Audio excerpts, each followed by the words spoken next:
Welcome back to Getting Worked. Hey, there it goes. Took a little bit to pop you in there. It is your boy Jared. I'm hanging out here with my boy Ian. It took us a minute. It took some scrambling. A little bit. Everything under the sun. Keep me on my toes on this side. That's all right. I didn't even know I was going to be able to even make it tonight, but here we go. Yeah, we are live. We are watching Wrestlemania. We've had it on the back end of things, just kind of watching the intros here. But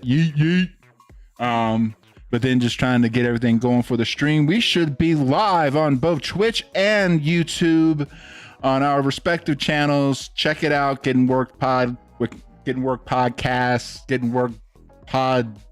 This.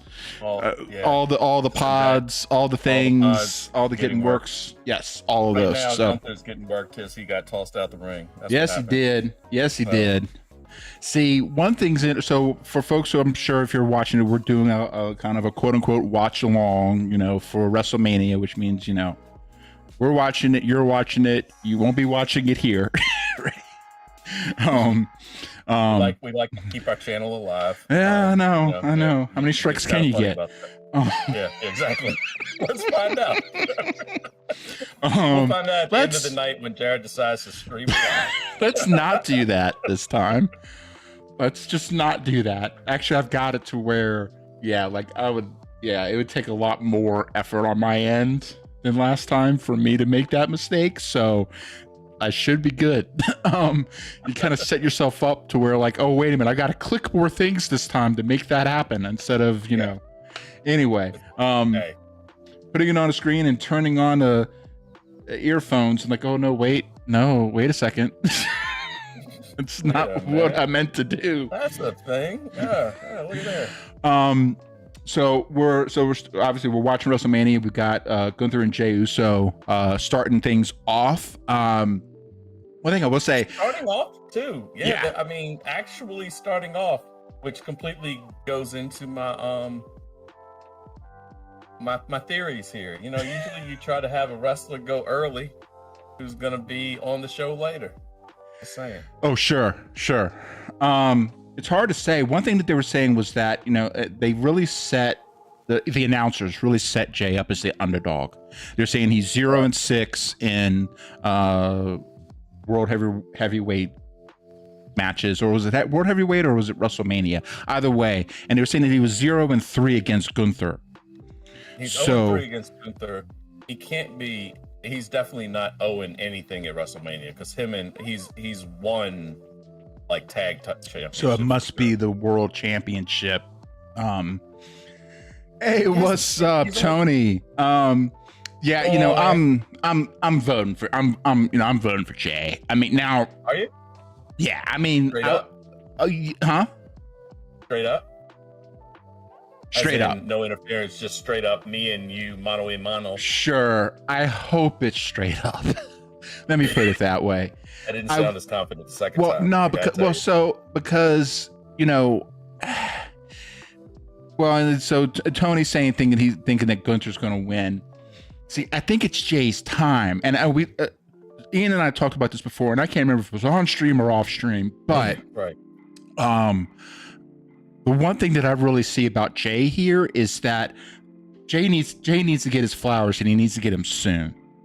Yeah. And he needs to get that strap on him just to be able to help set him up. See, now here's the thing: he doesn't even have to keep it long, but it then establishes him as a player in those things. So then, if you want to set up more like triple threats, if you want to set up more kind of maybe some more nuanced storylines down the road, you can apply Jay into that mix almost any time. Once you've got the strap, then you're someone that the WWE can just toss in.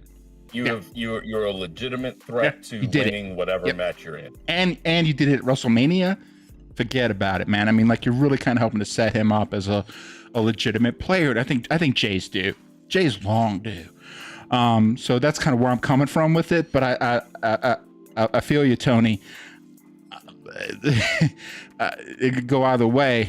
You miss Usos as a tag? Yeah, they did that. They did that bit a couple weeks ago, 2, maybe 3 weeks ago now, where they actually tagged back up again. That was good to see. I won't lie. I mean, I do too. But at some point, we gotta get these guys doing something more. And I think, Jay especially, he's on fire. The tag teams in general, usually when they split up, it's rare. It is like the Shield. I'll use them as a tag team in the 3-person. And 3 people are even harder to have all 3 or both go on to single stardom. Like, everybody knows who Shawn Michaels is. Who's that other dude that was in the Rockers? We know, but I mean, Heart Foundation. Right. Foundation. It's just you get these guys, and usually you have the one star, and then someone who's kind of the secondary person. He's kind of more of that support role. If we look at the wrestlers, I mean, the tag teams now, the Street Profits Ford are, I think, right. You know what I mean? Like, Ford is Ford is the dude out of that. Yeah. No disrespect to Dawkins, I like him, but he's clearly a tag team wrestler. But there's that, and I mean, he's and you know how I love my enforcers. Yeah. He fills that role. Rick. Yeah, he's Arn to Rick. I mean, Arn was able to kind of go on and be able to kind of establish himself mid card, but I mean, that was the ceiling. There was a ceiling there. Yeah, and that was fair. And Arn had no issues, just as a professional, understood where he was and what made sense. So, Usos, even though they're twins, the twin thing makes it a little harder, I think, to separate. Mm-hmm. But even if you look at the 2 of them, there's always been one that's just a little more of a star than the other. Sure. And then as time has gone on, a lot more of a star than the other. Due to injuries, due to other things, and it's not knocking. It's anytime you say that, it always sounds like you're knocking the other guy, like, oh, he sucks. No. Oh no, yeah. I to be fair, I think they've done as good of a job as they can to help establish both as individuals and everything. But you're right. There's gonna be one. I mean, now going back to the Shield, I think that was one, because it was 3 of them, and because of the way they were put together in the first place, and just, it really just kind of opened them up to then in turn spend their time, pay their dues, and then build themselves up individually, as they broke off. And 3 as well. I mean, it takes talent from all of them. Yeah. But all that said, I think I'm gonna go, and I need to have a tinfoil hat. I need to have it. Yeah, exactly. I need to really have one down here. I'll find some kind of conspiracy music, like X-Files-ish kind of music in the background. Yeah. That way, it's to signal Jarrett so he knows what's coming. That way he can go, okay, this is the time I make a drink off. I'm gonna go to the bathroom. Yeah. Jay's going first. Yeah. Go ahead. Well, no, go ahead with your part, because Tony was asking a question about Randy's opponent that I think is going to be good to get to. Yeah, go ahead. Because if you let's get your theory on Jay out, because this is the first match, might as well, and then we can start to talk about Randy. I think I've got a couple of theories. One theory is to keep Jay the good guy, and Jay sells a lot of merchandise, all that stuff from the business side. It's tough to turn that, but I think he's a good. I think it might be too early to turn him, but I think I could really see him joining up with a NWO like group with The Rock, Cena, and him going that route, and then on the polar side of that, having the ones who saved WWE. This is where it's all going. Sure. I'm kind of having the TKO, Rock, Cena, Jay, maybe Seth. I haven't quite. I can't figure out Seth yet. CM Punk or Seth, but not it. Yeah. Different topic. Anyhow, so I could see. I think Jay's gonna. I think Jimmy comes in, helps him win this belt. I think he becomes champ, but he helps him he gets help with the belt. If he wins, I don't see him winning straight up.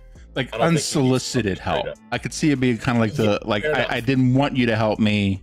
I wanted to do this straight up. Because so when you were first laying that out to me, so in my mind, that makes a lot more sense to me if Jay loses.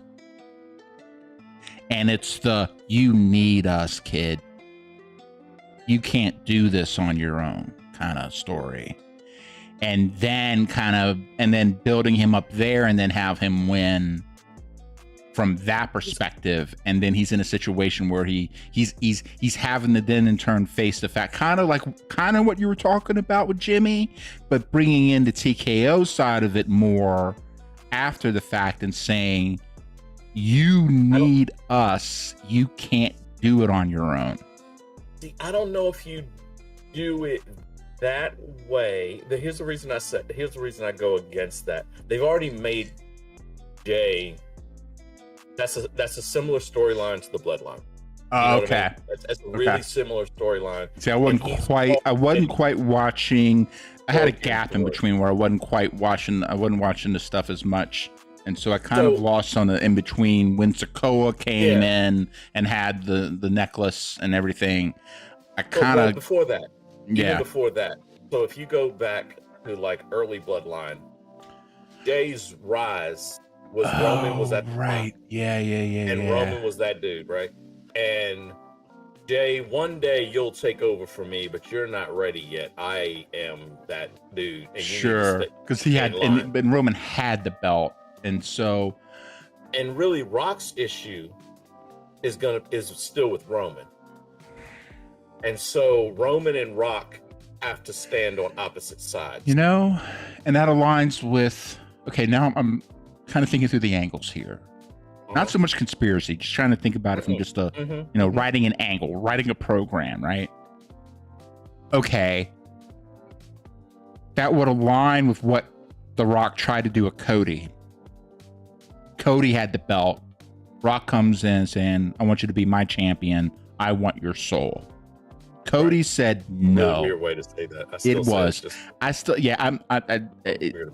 But here we are. Here we are. TKO is buying souls, I guess. Sure. They're in that business. Fair enough. Naruto or something. I don't know. It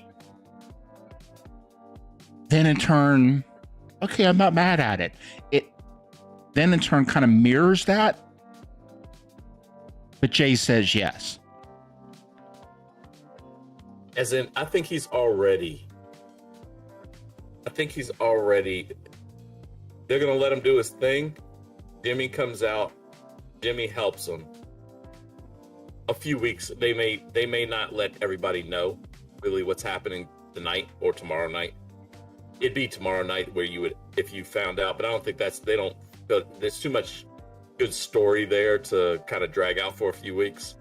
But you need someone in that new group that's going to show up every week. Rock's not showing up every week. No. Cena's not showing up every week. And see, that's the other Even problem. If you threw CM Punk over there, CM Punk can't fight every week. You know what I mean? Well, see, that's my other problem with this kind of this group with Rock. Jay might be in a position here, because it just doesn't feel like he's already been coming off the top a few times. And to Tony's point, you've got Gunter kicking out of all of Jay's stuff. Yeah. I think the thing is here where I kind of see that potentially is Gunther's still losing, but still looking strong. It took that much to get him there, right? You see what I'm saying? Exactly. And so that's where my brain's going with it. But again, like it's, I'm trying to maintain, I'm trying to protect Gunther to an extent. Well, and then, you know, like, oh, he tapped. Oh, he tapped out? Clean. J1 clean. Several splashes, two near the end, at least, 3 total. Tony's on top of it. Thank you, Tony. Yeah. Several super kicks. Okay. And he won clean. He won super clean. So he won super clean, but again, it speaks to the point. It took that much to take Gunther down. Like Jay had to bring all of it. Every bit of his arsenal multiple times, but he got there. So he did it himself. He's strong. He stays good guy. Especially with a tap out. He stays good guy. He's tap out. Oh, that's another thing. He hit him with the belt. Yeah. Okay, Gunther, stay off the top rope, dude. There's certain areas. Don't do that. That was a big like "fu" kind of move. I'm gonna beat you with a crappier version of your own move. Much crappier. You know, it's. He's coming in dropping power bombs, several spears. Like I said, Tony's on top of the play-by-play here. Tony's got the stats going. He's dropping to his front, to his back, to everything. It took all of that to take Gunther out, but the tap out. It's one thing to knock him out. It's another thing to get a pin. But to tap him out, that's as clean as it gets. Interference, and honestly, a kind of quick match. Yeah. For who? That's kind of why we were talking so much, because we kind of figured that this would start to really get going, right. and then you kind of get I thought it was going to be a little warm, and So we got that one. Jace, he's a good guy. This is that's the thing. I that's had like 2 paths. Sure, it depends on how. Yeah, and you're right. You got to see how it plays out, right? Mm-hmm. Because otherwise, it's not going to make sense. Now, granted, Cody was an obvious good guy when Rock talked to him. So this does not entirely cut out the Rock angle, and there. Hang on, let's see what's going on. Jimmy's in the ring with him. Let's see if anything. Is this going to be just a straight up celebration, or is this going to be a, you know? All right. Always worry when people hug too long.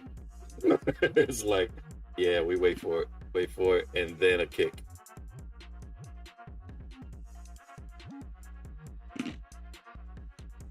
Then smack him in the head. Here we go.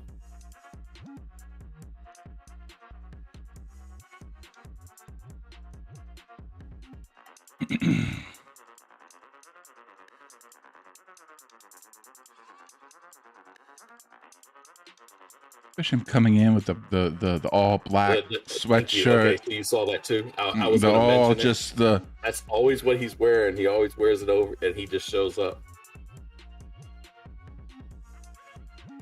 I think this is just a celebration. But he does keep kind of timing it. He's doing the. Okay, I'm watching. Jay may not be, but I'm watching. Pepperidge Farms remembers, man. I mean, we ain't forgetting this. All right, yeah. Unless I would think he would be in the. Well, I don't know. I think he would have been in the middle of the ring. Oh, absolutely, it's in the middle of the ring. It's not. I'm walking through the crowd and yeah, where nobody can see anything. Yeah, they're good. They're good. Yeah. This is a celebration. So this is the brother coming out celebrating his brother. They finally did it. Which means he's now. This is my other conspiracy theory.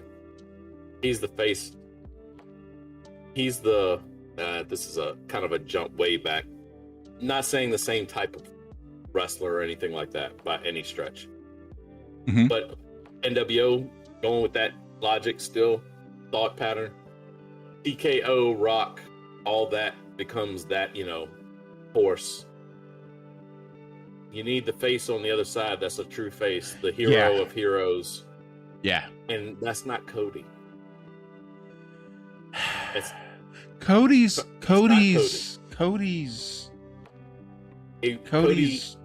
interesting because I think he's changed. He's switching up. Let's not get into Cody. Yeah. Because again, I think tomorrow for Cody. Well, so the whole thing about it is that if they're going to really start to make some moves to really establish some kind of presence out of this whole Rock/TKO thing, they need to start moving quick, because it's just it's all just vapor right now. There's really nothing to it.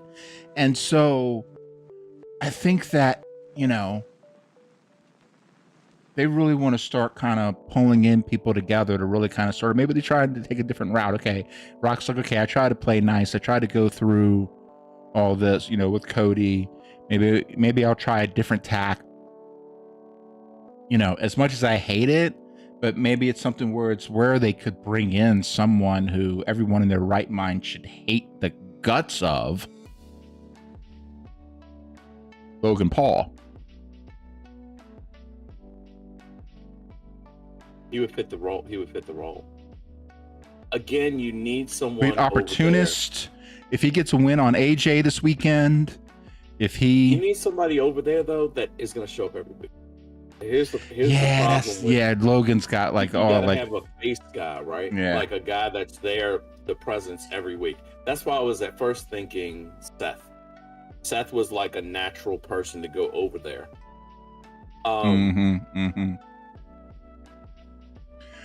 Well, I can see him being a natural person to be over there. Yeah. I also kind of saw a way down the line. Not this is jumping probably a year or two ahead, maybe. I was thinking more. I was thinking at some point TKO, if they're the big bad, eventually you'd need and there's no pun here. I'm saying what I'm saying. You'd need a Shield. To protect the WWE, and that would mean Seth. That would mean Roman. Might mean somebody who's not around anymore in WWE, but nothing is impossible. You may need a Shield. So,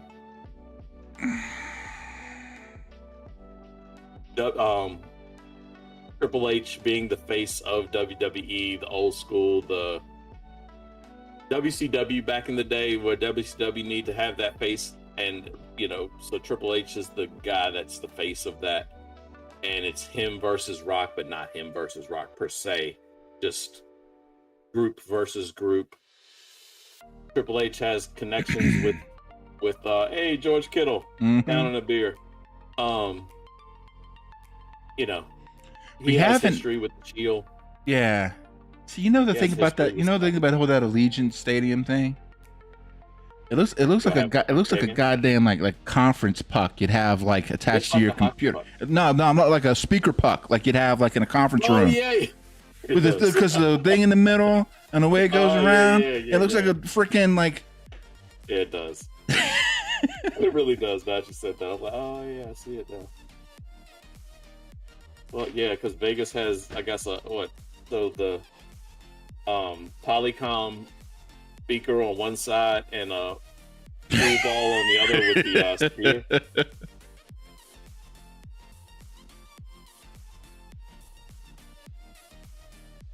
All right, so who's next? Who's the? Hang on, I need to have the list. I had the list, but the problem is they don't ever do a good job of putting them in order. But they did advertise the New Day versus War Raiders match. So my bet is it's going to be that one. Yeah, the second match of WrestleMania is always it's not the tag spot you want to match, be in. or maybe It's like a never the spot you U.S. really want to be in. title kind of thing, or I remember Jericho. Remember that was one of the reasons Jericho left WWE, because they had this whole build up with him. This is way back when him and was it Kevin Owens? Kevin, Yeah, because they were and all together and that then they stuff. broke apart. Yeah. During that whole time, he had that whole piece, and then they put him in as the second match on WrestleMania, and he was like, "Yeah, I'm at it. Here we go." Well, yeah, that's kind of the FU match. It's kind of the pretty much. Nobody's watching this. You're here, but everyone got the first match out the way. Now they're getting the nachos, first man. or last. He's like, you want to be at WrestleMania, first match or last. Well, it's the first one, but also then it's the match right before the last one is also a big one, because people are gonna like it. Maybe not the beginning, but like you're gonna. So that's something where you want to have a good finish on, because that's gonna be something that's gonna be leading in right to the main event, right? Yep. Yeah.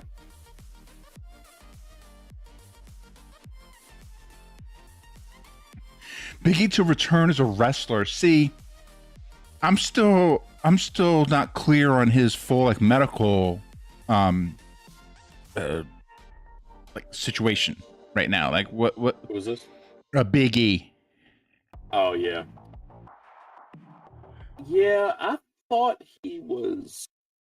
I'm not so sure that he's not actually done. I'll be honest. See, that's what I'm, especially because they were really, because I really hope not. They had him as part of the preview show stuff. They're really, because he's a good personality too. So he's always, really entertaining on the mic, and knows the business. So it's made sense for them to put put him in as a commentary type person. But the very fact too is not like they really have him on like every week either. So I wonder, I don't know. I mean, I'd love to see Big E back, man. I mean, he's incredible, but I worry. And also then it kind of begs the question of, even if maybe he could, should he? Well, I mean, to be fair, you could have said that about Daniel Bryanson. You could have said that about Edge. I mean, modern medical technology has come up with some amazing things, but people that I never thought would come back to the ring.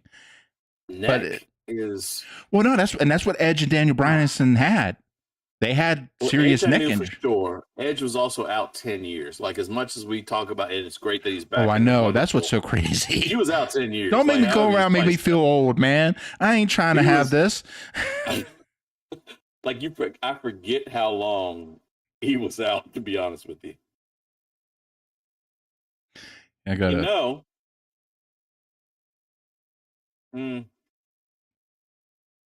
Never mind. Not these two. They have their own storyline, etc. Let's see here. Try my little. Is this like the Pink Pony Club? They got what are we doing here? So I say, yeah, someone needs to smack the shit out of Woods and Kofi. You know who the Pink Pony Club is? Tell me that you know that song. Pink Pony Club? Have you not heard that song for real? I was waiting. First off, for the two of us to be having this conversation is hilarious. I would just like to point that out. Is it like a kid song? Too old to have. No. Oh, it was like a very popular song. Chaperone is the artist. Oh, okay. Yeah, I don't listen to them very much, but never mind. Yeah, that's my girl. Right. See, right now it's kind of it's that generation gap, and also she's not someone that my girls are like blasting at home. Fair enough. That's really going to be my way in. That's the only reason I knew about it. My son, him and his little girlfriend, they had that playing, so I was like, "Oh, okay, I know what that song is now." Anyhow, but anyway, yeah, I agree with the with Tony here. Like, someone needs to smack the crap out of the New Day right now. And I mean, I think that it being Biggie to turn around and do that would be freaking incredible. But I don't know. They literally, okay, see, now I see the reference. I didn't even see the pink unicorns on the back. What the flip is he talking about? Yeah. Oh, good Lord. Oh, good Lord. So what's her name? Like, was she wearing that getup or something like that during the video or something? They just had the because of the pink unicorns. Okay. It was all, yeah. Because I'm also just trying to figure out the rest of the getup, because like there's the skeleton. It's like they're trying to look like some weird kind of like Mad Max kind of thing, but like they just walked out of a gay club kind of situation. Yeah, like, not that there's anything wrong with that, but it has that kind of vibe going to, especially with the pink unicorns in the back. It's kind of like they're trying to like just kind of mix the genres up a little bit. Yeah, what are we doing, man? Like War Raiders got their like they've got their brand down. Like it or hate it, they've got their brand down. They know exactly who they are and are not even pretending to be anything else. All right, so who wins this one? Place your bets. You go first on this one. Every other one we'll try to switch back and forth. Okay, look. So this is my problem. So Tony's voting New Day. I wouldn't be surprised if it's New Day. I'm struggling giving a crap. So that's where my pause is in this whole situation. I'm just having a real hard time. And see, Tony's with me. See, I'm having a real hard time giving a crap on any of this. So all right. I'm not going to be so disrespectful for these excellent performers who are completely. I am so engaged in this match with the. Would you say that you're like 33.5% engaged or 62.5% engaged? So honestly, there's 4 of them in there, which gives each of them a 25% chance of winning. Sure. And if you combine them, then there's like 50% of my caring that goes into it because of the 2 of them. And then there's 4 of them, so you multiply that by 4, there's like a 242.1% chance of me enjoying what's happening out here in this match.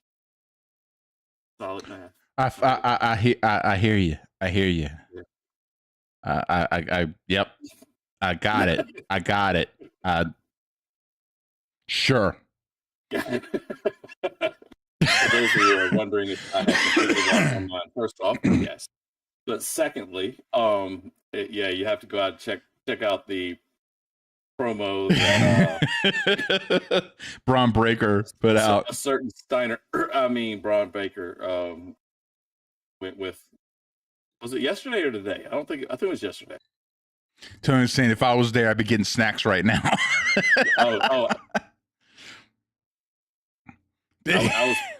I might have been making a drink off that I haven't quite finished.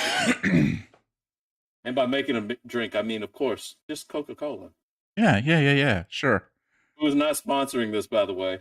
Not one bit. Not one bit. I'm trying to put together a match on the 2K25 so I can have something playing. In the background. Yeah. No, I understand. All right. Well, as far as the win, I think that New Day wins. Yeah, it almost kind of has to be just to give this run any kind of relevance at all. Yeah, because it has been the most and who cares about. Well, also, again, I mean, like War Raiders especially for their size, they're freaking incredible. But nobody cares about the War Raiders. Like, it's not the kind of thing that anybody's really going to be sitting there really like rooting for them. That's not happening. So selling a bunch of T-shirts of War Raiders. You're not. No, they're not New selling Day, that. New Day is. They're selling all the t-shirts. Even good or bad, they're selling all the t-shirts.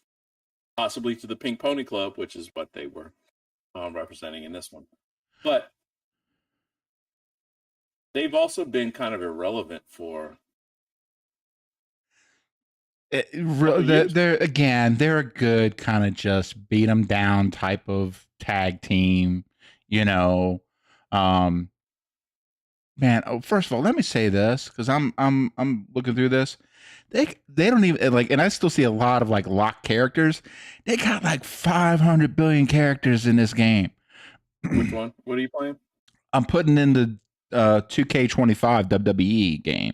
I was gonna like put it in. That's what I was gonna put in the background, and I'm trying to get to the War Raider people, and it is taking me forever because they were literally just. And again, it's not even everybody. I got all kinds of.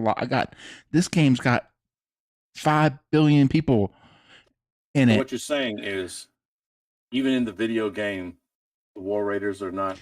They're just nah. Because I'd have found them by now, I think. But like, also I can't remember. Also, they got Big E in the game. They got Big E in the game. That's a Big E first, who hasn't wrestled in like 4 years. They even got Boogeyman, who hasn't wrestled in 15 years. 20? Oh, they got all kinds. They got all kinds of damn people up in this thing. I just got to get to them, but it's like it'd help me if I knew their names. That would make it easier because then I can kind of scroll through the letters a little bit more. Trying to do the Ric Flair.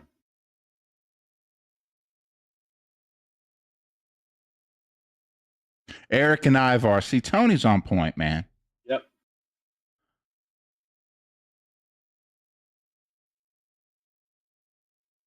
Elite Jey Uso. They've even got they've got characters that look like they're action figures. Okay. Nice. Eric. All right. Confirm. And then Ivar, confirm. Okay. Now I can finally start this damn match. Still confirmed.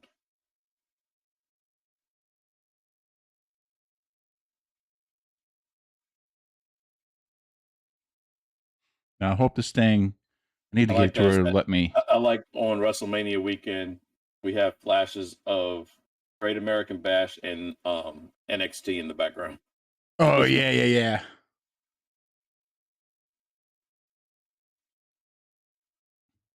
Ivar is haven't done the pancakes in forever. Freak. Ivar is a freak. That dude. That dude, like, should like. We always had like between Bam Bam Bigelow. What was his name? Hugh Morris. Like those big dudes that just freaking just should not move the way they do. No, everything should be broken. All the things. Ivar is just a whole nother level. Like, nobody should be moving like that, like at his size, because he's a big dude. Yeah.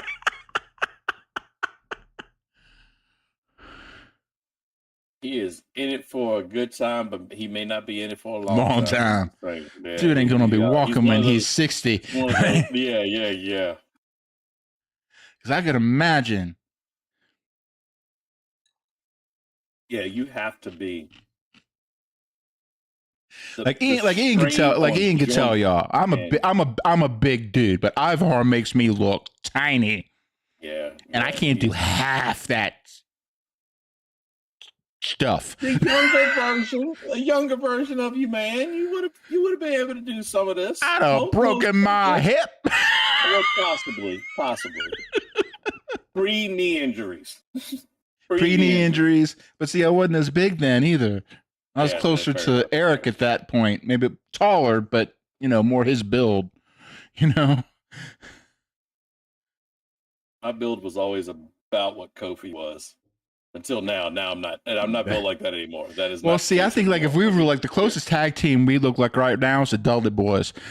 That's probably right. I mean, let's just put it out right now. Like, we'd be walking out there looking like the Dudley Boys. We wouldn't be the. Are you sure? We wouldn't be. The Street Profits? No, No, I mean it's like WBF? it's dead on. Like it's not even a question.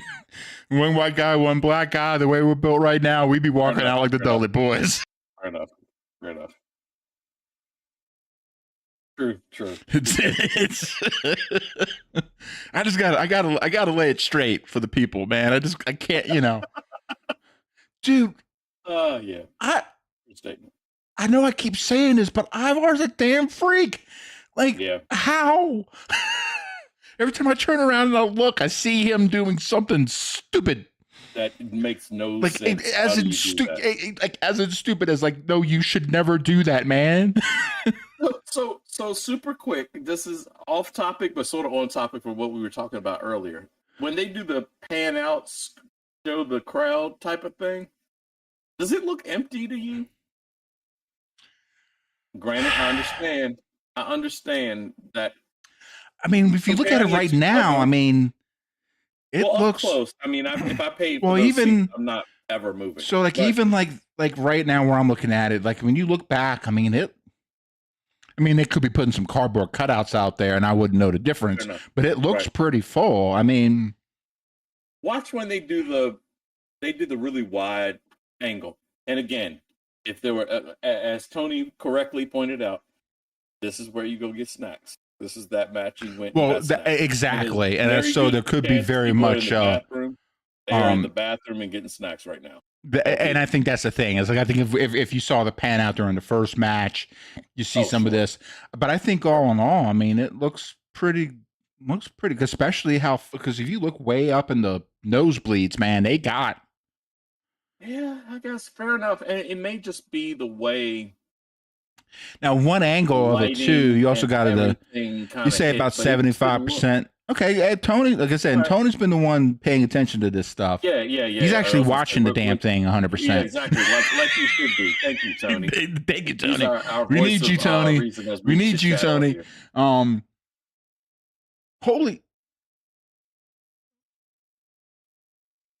Oh, we were ahead of you? I apologize, buddy. Oh, no. Sorry, Tony. Well, we're not going to say anything, but someone just won, and they are running quickly away. That might have. You saying all good. No, I appreciate you being here, Tony. We should appreciate you watching along with us, man. Yeah, heck yeah. Especially since we really didn't have a chance to advertise this or set anything up ahead of time, because my week, that was my fault, because my week was just shite. We had great plans of all the things we were going to have. I had shorts. I was like, we're going to do some pre this week. And that's all. See, I wouldn't even pay. Yeah, because I forgot to set the settings, so I wasn't controlling the thing. But that's okay. Because what I'm going to try and do is I'm going to try and at least set up, like, once I find out what the match is, I'm going to try and set it up on the thing here as best I can. If it didn't take me 500 hours to pick the people. It shouldn't, like the rest of them. The rest of them I know the names of because they're all singles matches. So then it's just a question of see if I can help out at least a little bit. Why do they run away? Because they're little bitches, and they know that, like, it's one thing. It's one thing just having a match with the War Raiders. It's a whole another thing to be dealing with some pissed off War Raiders. And I think they won shiesty. So yeah.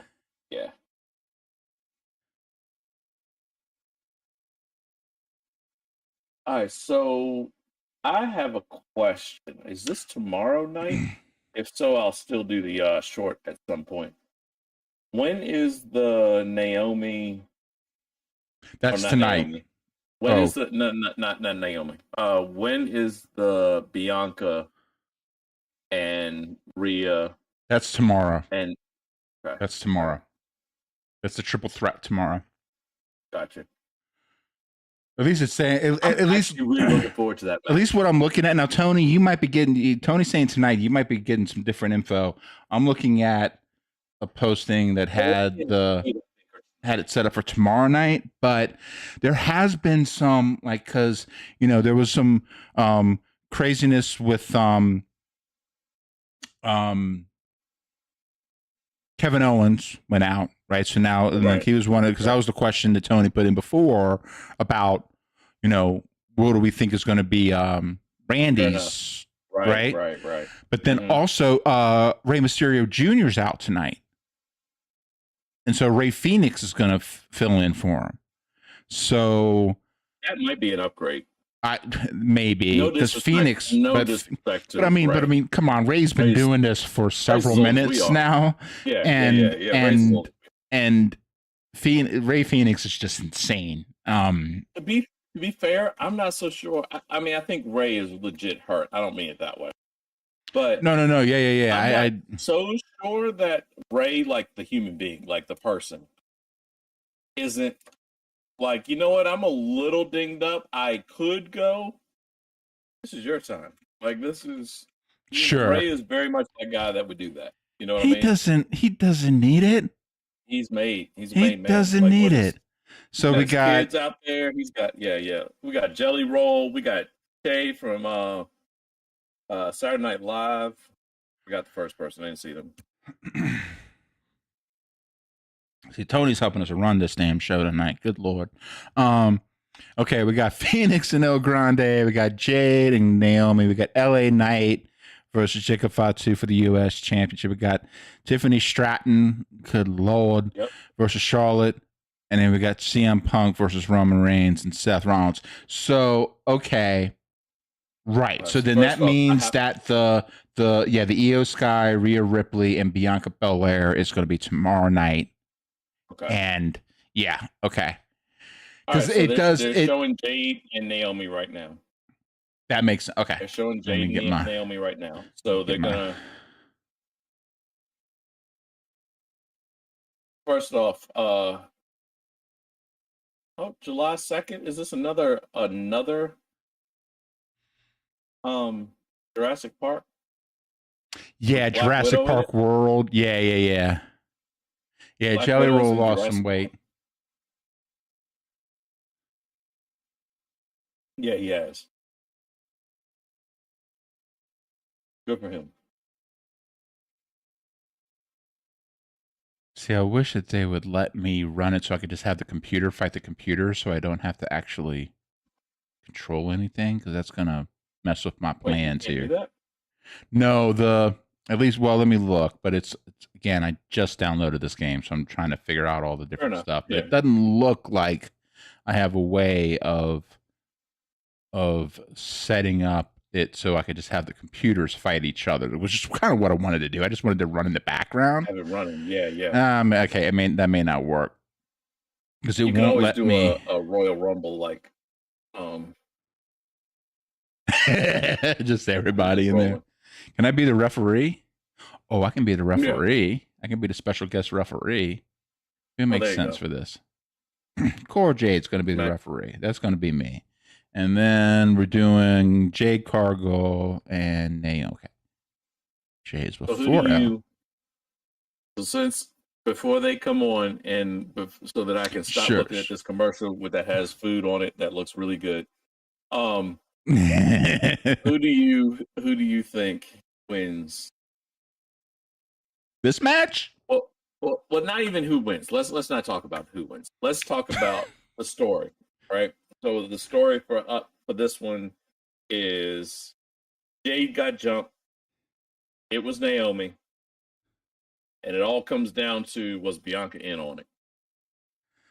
And if she wasn't in on it, is she good with it? I say she is. I don't think she's in on it. I think she's okay with it. And she's like, you know what? And I think Naomi tomorrow night helps her win, comes in, helps her get that belt. Jade comes down. I don't care what happens tonight. I truly, I don't mean like it's going to be a good match and I'm looking forward to it. Sure. But whatever happens tonight is going to happen. I mean, it's Jade Naomi because, you know. About, oh, yeah, exactly. But tomorrow night, I say Bianca wins because of Naomi interfering, and Jade is going to come down have the battle, and Bianca's going to try to break them up, and then because Naomi helped her basically get that title, she's going to have had enough and show her true colors. Bianca goes villain. Thoughts?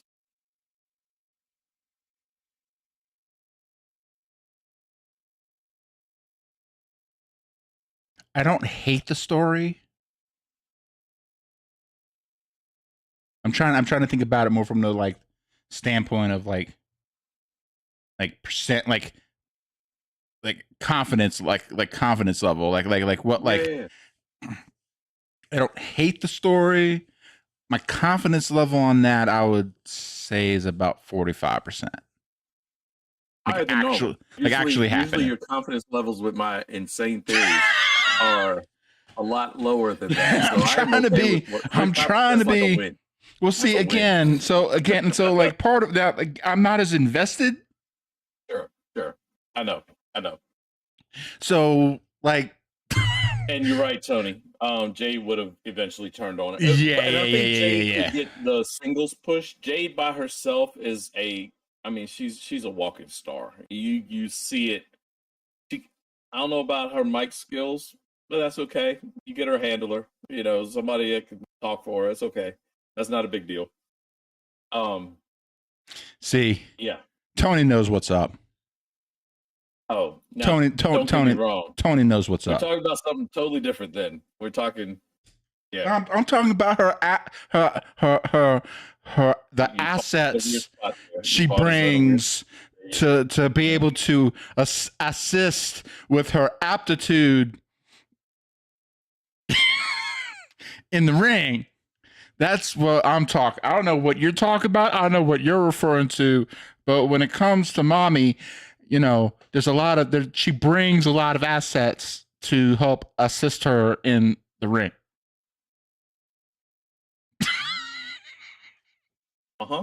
Yeah. That's a true statement. We're in 2025, man. I can only say so much.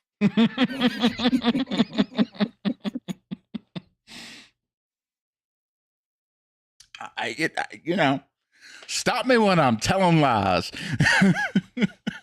That's pretty much my phrase, like forever.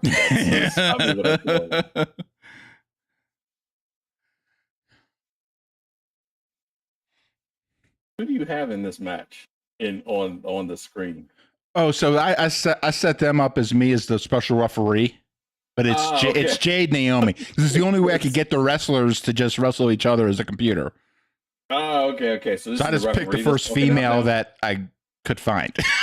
Okay. I was still like, who the heck is this? Is walking out of the ring? Sorry, I had the corner of my eye because I could see Jade. No. I don't know. I don't even remember. That's not what I was worried about. Fair enough. You think Io retains?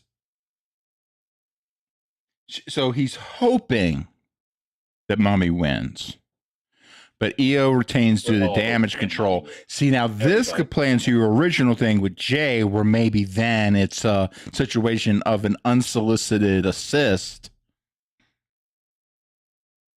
And I'm going to keep playing those words into the mix every time I'm talking about the situation. But okay. If it was just straight up and I wanted to see who would win and I wanted a person to win, it's going to be Rhea. Mommy, absolutely. For all the reasons. I did it wrong. Second, honestly, I would say Io because they've done her so dirty throughout the whole build-up of and I don't mean they did it like accidentally. I think they did it strategically. I don't think it's by accident. But she's such the afterthought, right? Like she's so clearly the afterthought in this match, and she's the freaking champ. I mean, yeah, it's hers. It's her belt. She has won it. How many moments has she had over the last several years that you went back and looked? It was like, hey, you remember Io did that thing where she jumped off the cage and she did she's such a star. Mm-hmm. Her only real knock is that she doesn't speak English perfectly. Okay. There's people that speak English perfectly that can't talk. In fact, one of Look, them's in the ring right now. So, I mean, we already done the gag promo on Scott Steiner. Like, right. Yeah. So, first off, I always have so much mad respect for anybody that can speak more than one language. well, that For too. them to be able to flip between languages. But it also kind of depends. I mean, I Like, struggle with so English you by know, myself. we've already been able to establish some strong Japanese wrestlers, especially from the female side. Asuka, especially, comes to mind, Asuka, I would right? say, is the best You one know, as far as that. but also Like, I legitimately buy into her. oh where yeah, she's because out she's there. straight Yeah, up, yeah. she's straight up legit in every metric. Yeah. Like, just there's nothing, other than the fact that she can't speak good English. That is the only thing. But also, I mean, come on, we had Andre the freaking Giant. Now, yes, he was massive, so he didn't have to speak. So these women have to then turn around and come around and make themselves shine with their skill set, which again almost kind of speaks to the sheer aptitude of, you know, what they're having to do to get themselves over, you know. Io Sky's insane. And also you could tell like her personality, if it's like, if we could build like a natural translator for her, you could tell that she's fun. Her personality would yeah. I completely screwed up this whole video game thing, but I did figure out how to do the computer, like make it just play the computer. It's just that you got to get into the match to do it. You can't do it ahead of time, which is stupid, but here we are. Yeah. Along those lines, to kind of back that up, your thought up about Io, you can also tell good people and good wrestlers and like behind the scenes. Sure. Because of how much wrestlers, American wrestlers, like I don't know how to say it otherwise, are backing her.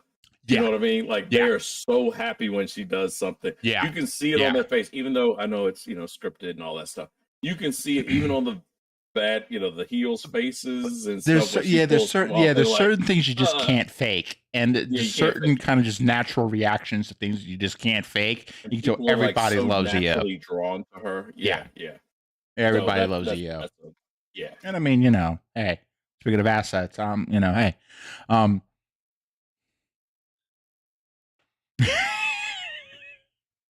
I'm telling you, that match is going to get a lot of attention. Mm-hmm. Just in general. Okay, let's see. So this is good for the WWE. This is an interesting question from Tony here, and Tony's helping me try out my whole new question pop up thing, which I think is pretty cool.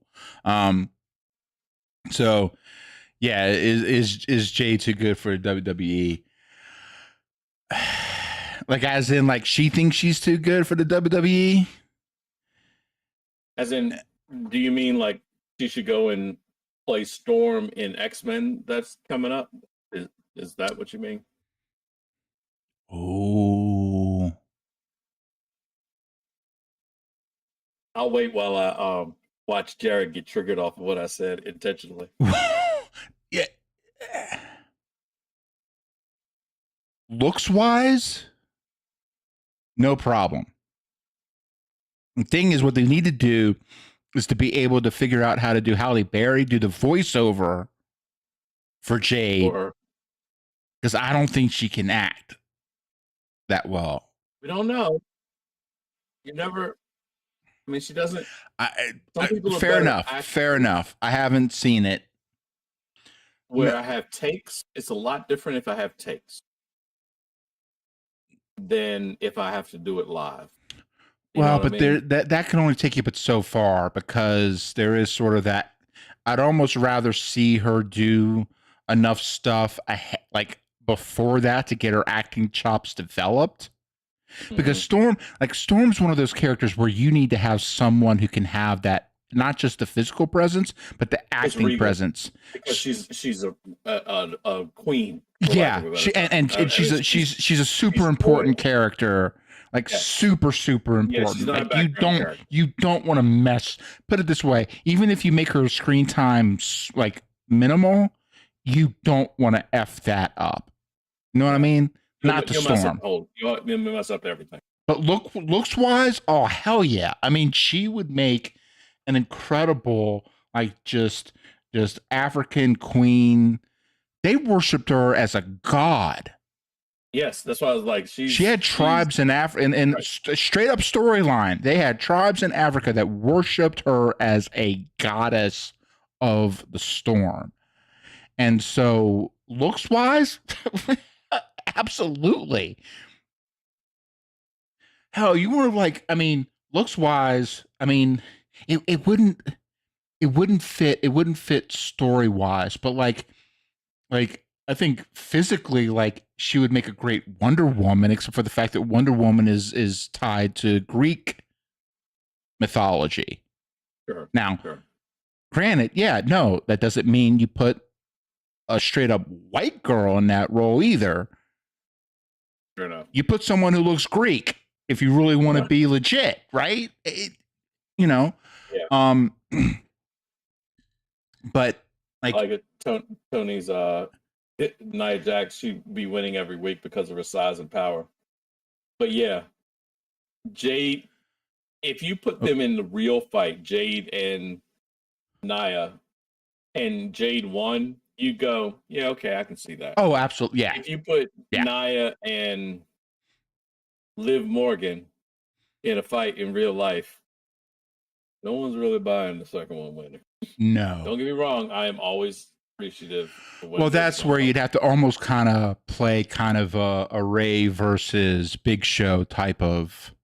Yeah, no one's ever believed in Rey Mysterio's beating Big Show, but he did. In real life. But I'm saying like yeah. I'm saying no shot. But like you'd have to pull it out where you have to be able to play kind of the wrestling shenanigans with the speed and being able to kind of outmaneuver and things like that. Sure. But you're right. I mean, now the only like Ray would have to like, or even Naomi going for the pin. Oh no, not.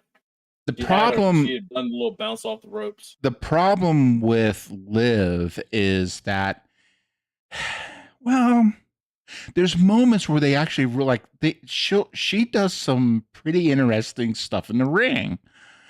She's not like a complete pushover, but she's definitely an opportunist. And so it'd be something where it's like she would have to find even realistically. She would have to find like her shots to take out Nia's knees. Oh, absolutely. Yeah.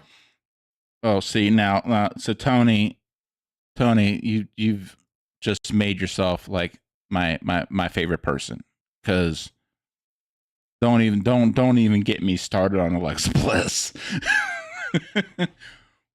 One, again, I think she brings in the assets to the ring, but like straight up, the girl can wrestle. The girl can flat out wrestle. She has the psychology down. She has a good, solid move set. Trying to show some power here. Sorry. Good lord! Over roll up. Oh, good lord! She just deadlifted Naomi, who is not a small woman. Not a relatively small woman in a good way, but but yes, fit. Like not like a five. She's not like some 5'1", 100-pound waif. Like, right? Oh my god! Yeah, did you see that? I did. I was waiting for you. I did. You're about a couple of seconds behind me, I think. Oh no! 1, 2, 3. Holy crap! Jade had her up on her shoulders, had Naomi up on her shoulders. Jumps so that Naomi goes up in the air, turns around, catches her for a powerbomb, and then does her finishing move and her signature pin, where she does the lick thing. as she's, pulling back on the leg for the pin. So Jade wins. And Naomi, Jade wins.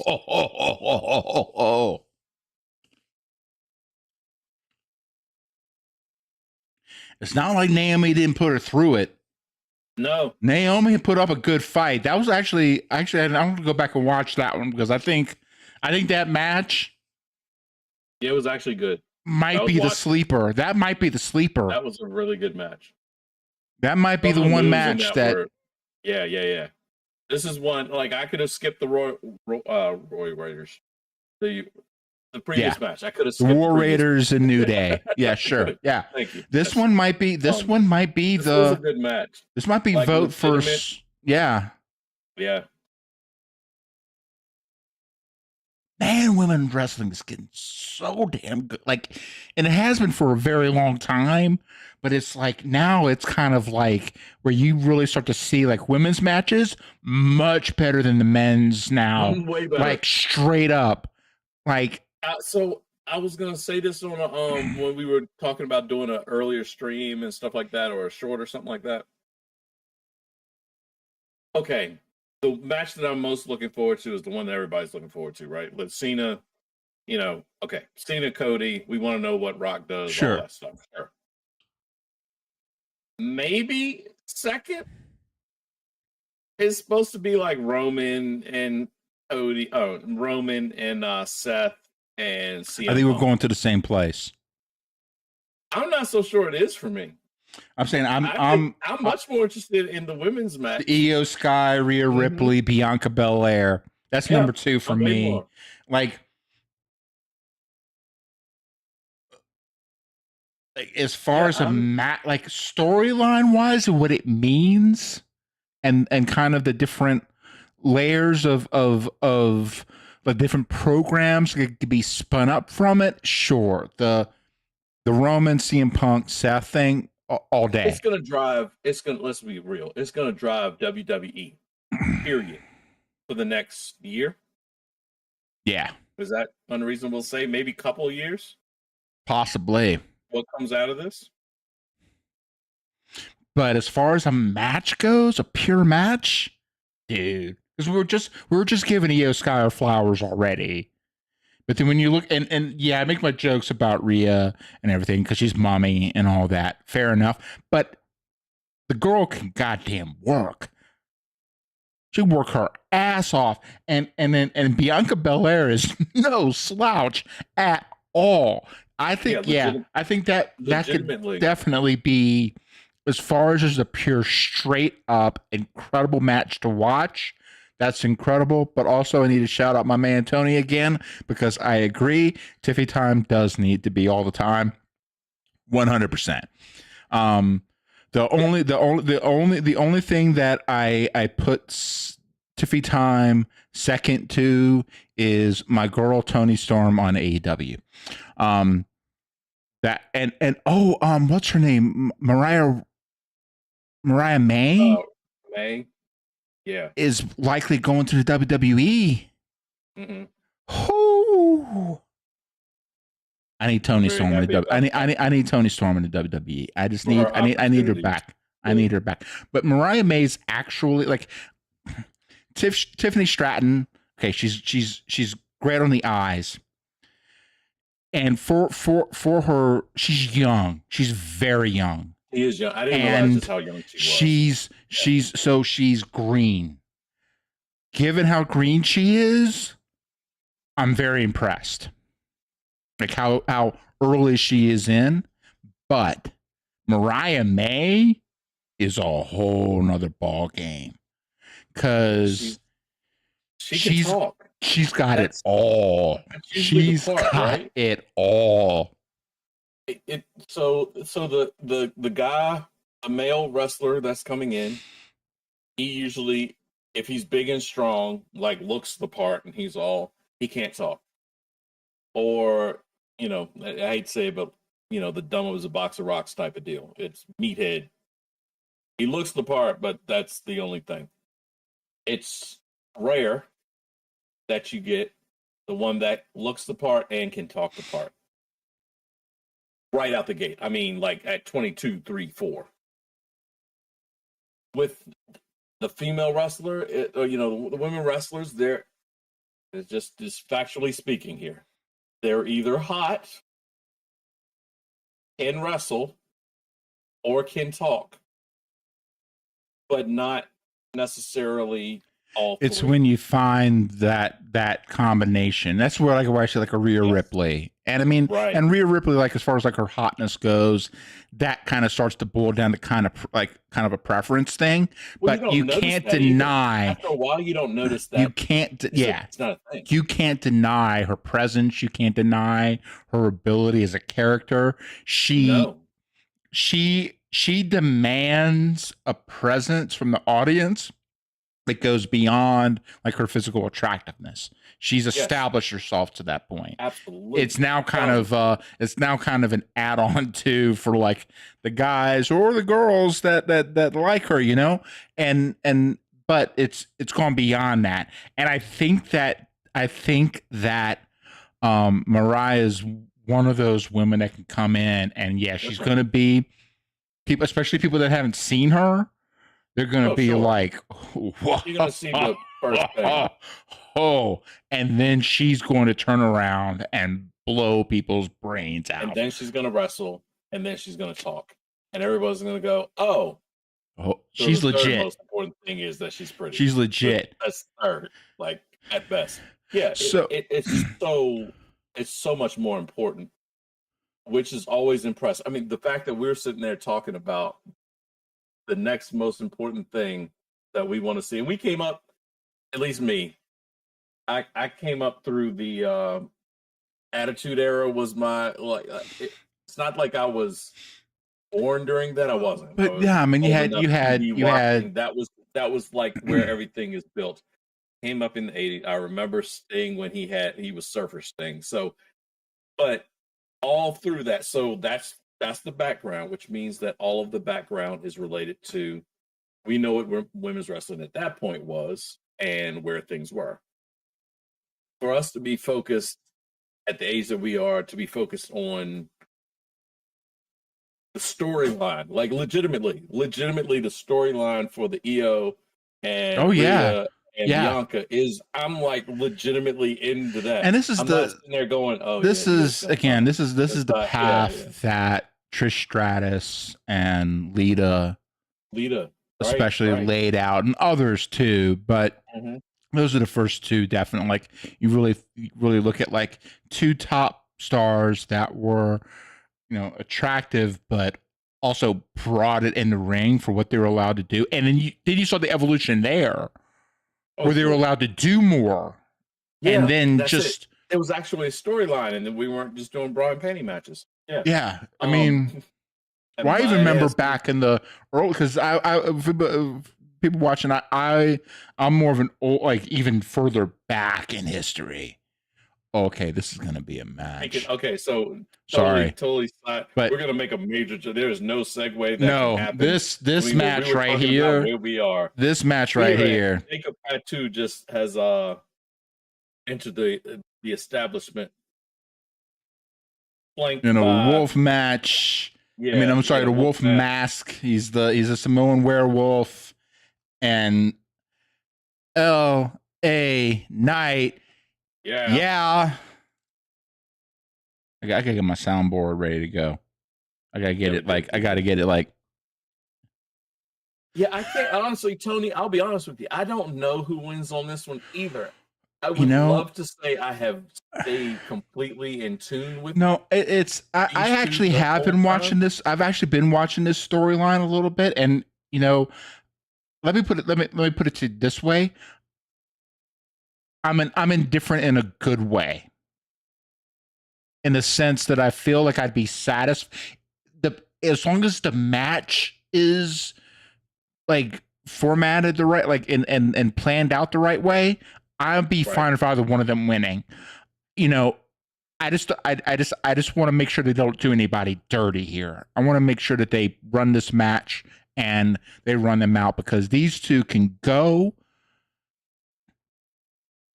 Jacob Fatu is actually really like especially some of the stuff that he's been doing on the mic, especially some of the back behind behind the stage vignettes and stuff like that. He's been showing himself to be able to talk, and he's not just a monster. Yeah. Yes. Yes. And again, you want to talk? He's that Samoan big dude that can just freaking move and can work with anybody. Samoans can be one or the other. They usually aren't both. Rock is both, but that's rare. Within their own group, that's rare. Sure. Roman's developed himself as a monster is easy. Yeah. Or they're easy. I mean, well, it's like I've always told you about, okay, you give me an athlete, but if all you are is an athlete, I can replace you next year, be it football, basketball.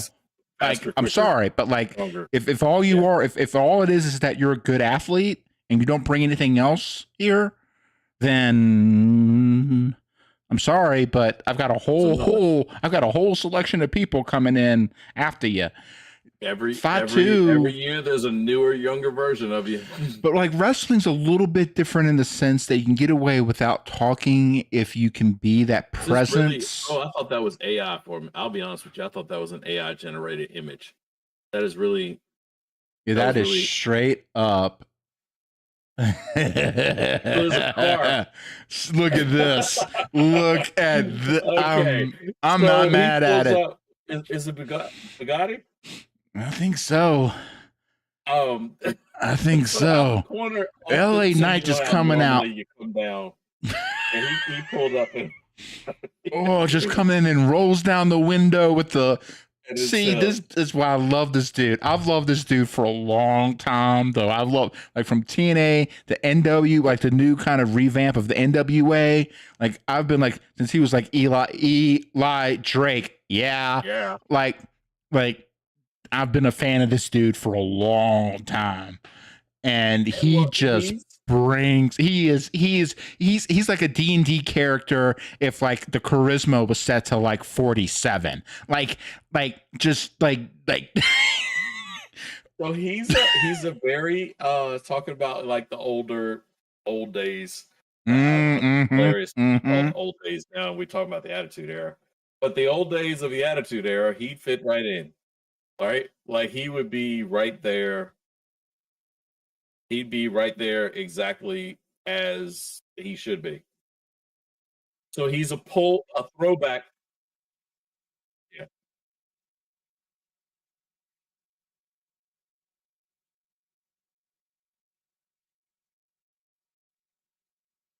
Oh, yeah. So Roxanne Perez she was in the Elimination Chamber. She's one of the younger wrestlers. She's Latino.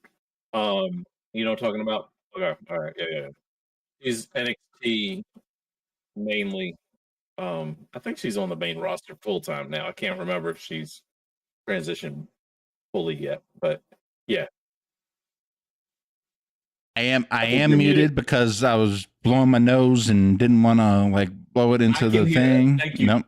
Tony, I appreciate that. Because Ian can hear me. Still hear him. Ian can hear me. It was just muted to the. Have noticed. The reason why is because for whatever reason my hard mute on my thing just isn't working. So. Oh yeah. Anyway, but LA Knight, you see kind of a mix of Stone Cold and The Rock in him easily, and he's even done YouTube videos making fun of himself on this. He doesn't pretend. He knows what he knows what he's doing. He's not trying to he's not hiding it. Not really, because it's what can I this is my shtick. I am. Which isn't a bad thing, especially given this time. It's not like he was doing it while The Rock or Stone Cold. You know what I mean? Or just after them. It came a long time afterwards. Yeah, it's 2010, even 2015. Exactly. Yeah. There's a plenty of people watching this that he feels fresh and it's different. Yeah, and he's got a different take on it. He's got a different way with it, but he also has the charisma and the way of being. He can deliver it. That's it. Not everybody can deliver it. Not everybody else could deliver that and do it well. and then have the wrestling chops to put on top of it. Yeah. Speaking of wrestling chops, did Dude. you see what? Dude. Like this dude is No, a strange Jacob. Jacob. I've been waiting for this guy to come into the WWE or AEW for a while now. I've had my eyes on this kid. He throws I was gonna say Eli Drake. See, you got me. You shouldn't have put that in my head. I know. I'm sorry. I'm sorry. So he throws him into the ropes. I'm just not gonna say him now. So he throws him into the ropes at a night. Yeah. He throws him in the rope, bounces off, catches him, tosses him up in the air. And I say tosses because that's exactly what he did. He just threw him up there. No problem. He's probably only like 100 pounds, so it's probably no big deal. So he throws him up into the air, catches him on his shoulders, and Samoan drops him. And as they say on the internet, he can say Samoan drop because he's Samoan, so that's what he did. Yeah, exactly. But yeah. And exactly, Tony, you're exactly right. He looks up to him, no big deal. Like, if I was a wrestler, I would copy Shawn Michaels and Sting and Undertaker as often as possible. Like, I don't know how I would work those. Well, no, I mean, like we've talked about this before, together, but still, you can tell kind of our preferences. I think, like Ian would be kind of more of the attention seeker, and then I would be more like the Arn, the Anvil, the guy just. And I especially love the Anvil because he was this big burly guy, but like, I mean, I even have the freaking beard thing, like, but like but I don't like where you're going. But he was nuts. I know you hate them. I know you hate them. You would go. That would make me Owen. Fine, I'm Owen. No. It's not. I wasn't like. It wasn't all about one because you wouldn't be Bret Hart or Owen. Like you would be Shawn Michaels if he had a beast like the Anvil beside him. I'm just I know you are. Yeah. But like, you know, any chance I get to knock Bret Hart, I will take it. I know. But like for me, like the big thing about the Anvil was that he also had kind of this crazy streak to him. He had this kind of this thing about him. You know, that was just a little bit nuts. And so like my homage would be kind of he's like Enzo. Yeah, Tony's saying he's more like Enzo Amore. Enzo on the mic is just something special. There's just but like I'd be like an Anvil. Like what I would do is I'd start off like Jake the Snake and then end up like Anvil. It'd be that switch. And I wouldn't do it every time. But it was the I'm a yapper like it. And yeah, you know, when you got a guy who's 7 feet tall and you can't teach that, why aren't you going to just let him do all the work and you just come in and pick your spots? I mean, that's just smart business. That's just, you know, a Pazana. I mean, you know, yeah. I'm Sicilian, by the way. I know I'm kind of pale and white skin. I'm pale and white haired now, but yeah, it's. I'm a mother's side.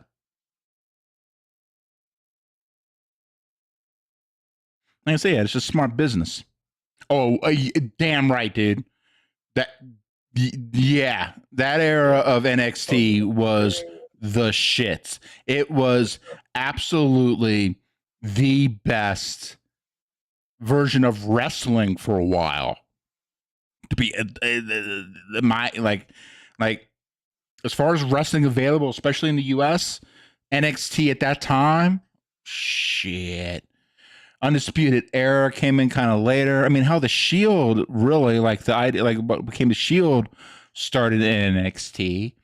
The Wyatt family started in NXT. Oh, that's so just so much. I mean, it was such a. I mean, they really as far as the development side of things went, man, they were killing it, and that was Triple H's thing. I mean, let's be real. That was Triple H's job interview. Yeah, that was the whole NXT. That whole era was the reason he's where he is. Like, watch me put together this stuff, and before he kind of went batshit crazy, Velveteen Dream, dude. I love Dude. Velveteen. I know, like I don't even know all the stuff. I stopped reading. Oh, that kind of it stuff was just disappointing. It was just everything. It was just disappointment, man. just all the way through, because that guy had everything you wanted.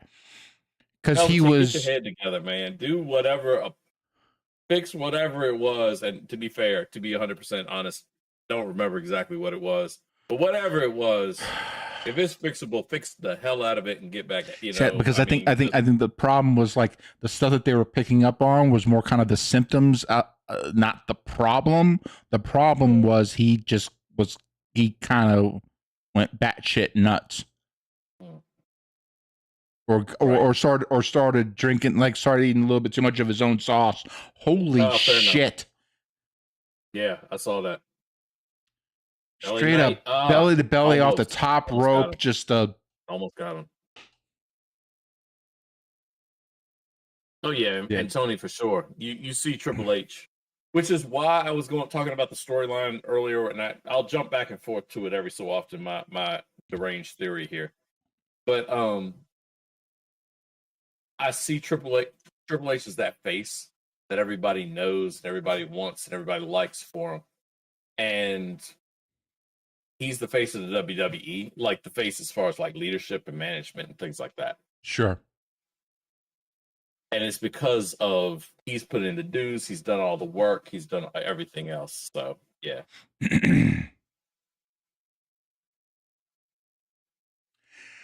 If the audio disappears, just bear with me, because the program that is running my audio right now is okay. Now it's back, but it was kind of doing that. Oh, do you want to close the program or wait for it to respond? Bull crap. So I was like, while I could still see the levels hitting OBS, I figure like, while I could still talk, let me tell people. But so far, so good, I think. So we'll see. But the audio might crap out until I reboot that program. We're gonna. I'll tell you who is after this match. I don't know. I mean, as far as who's left, we might need to do a brief pause for the call. Oh, sure. Yeah, Tiff. You know what? I think Tony's called it. I think it's probably. I think Tiffy and Charlotte is probably going to be. I think it makes, because when else are you going to fit it? Like, it makes sense after everything that's left. I was going to say, but it's early still. It's not even 9 o'clock East Coast. It's not. It's well, they started at 7, and so then you've got. WrestleMania tends to go 4 hours, right? Well, let's look at what. So we saw the triple threat match, which is going to be the main one. That's going to go last. That's for sure last. So that's it. You've got Tiffany Stratton and Charlotte Flair, then the triple threat. That's it. As far as on the card, that's it. Yeah. Okay. Fair enough. I'm surprised they don't have. I would think some filler somewhere along the way is going to be. Well, they'll probably have a decent amount of load up on this one. We'll probably have some like some stuff for night 2. Randy Orton's tomorrow. Okay. All right. Or is he like? Actually, you know what? Wait, let me look. He's not even listed on my list. Well, he wouldn't be listed. You know, so he might be tonight, but that's why I was. Tony's thinking tomorrow. Like right now, you know what? I'll flip a coin, but yeah, I think I agree with the pause for the cause. Also, I got food sitting outside my front door that I gotta go pick up. Have to get something going. Also, if you want to take it from here solo for a little bit, sure. I'll step away and then I'll come back and we can maybe tag in out that type of thing. Oh yeah, my stuff will be quick. My stuff will be real quick. But yeah, I can shift over and kind of take over the reins for what it's worth. I was gonna say, they won, right? Oh, Jacob won. Jacob Jacob is now the U.S. champ. That one was surprisingly quick, to be honest with you. Not too. Yeah. Baddest man on the planet. I know him as Ming. Yeah, Ming, like the baddest man on the planet. Like Oh, yeah, every that's- wrestler would tell you, to this like day. he's the guy Like, at the bar that you want with you on your side if shit when went down, stuff and broke it down, that's didn't it. matter Yeah, he's where, that didn't dude. matter how many you had against you. You wanted him there because he would take care of it. Yes. It's ended after that. All right. Yep. All right. I'll be back. Yep. I got you. Yep. See you in a bit. Yep. Okay. So here's what it looks like when I take over on my own. Man, Jacob Fatu is just absolutely nuts.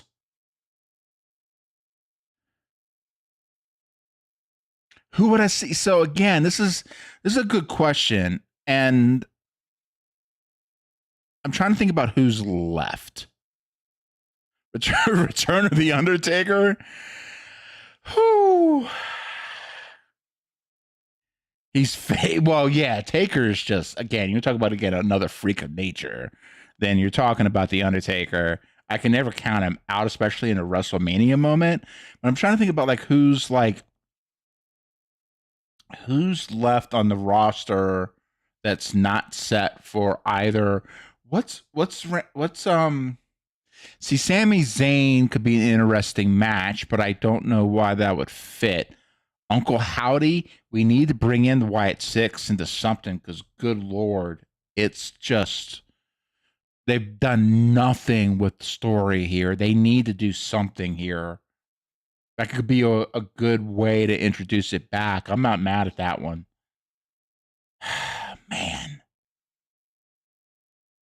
Who's left? Has history? Oh, he does.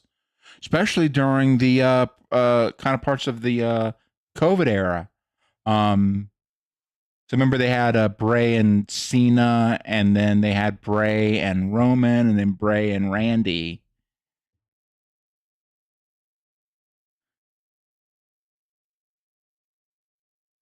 He did. He burned it down. What about The Rock?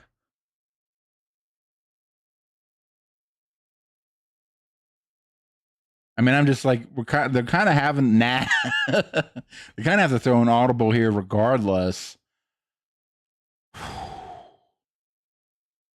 You know what sucks is that Ian was actually down at my house about a month ago because he was at a conference down in Las Vegas, not too terribly far from where I live.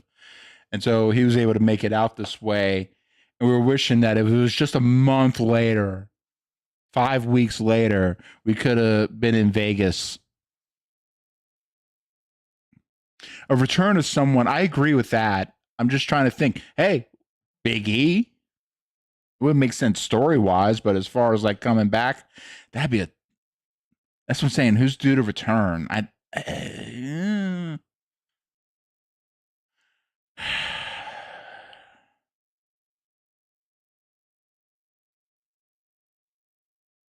I'm stumped, man.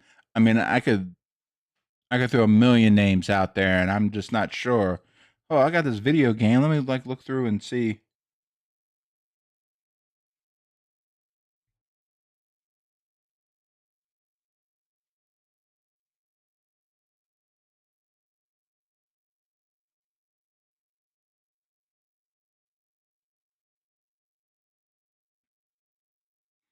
Okay.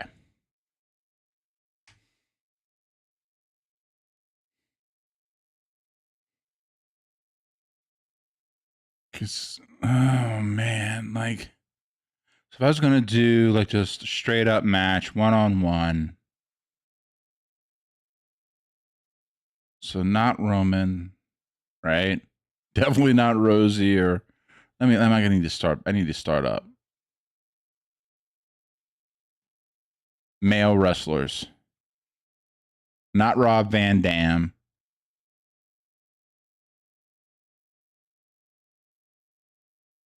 R-Truth would be funny, but what's the Miz? Is Miz even wrestling anymore? Solo would be a good match, and that was one I kind of had in the back of my head, but because he's not doing anything else.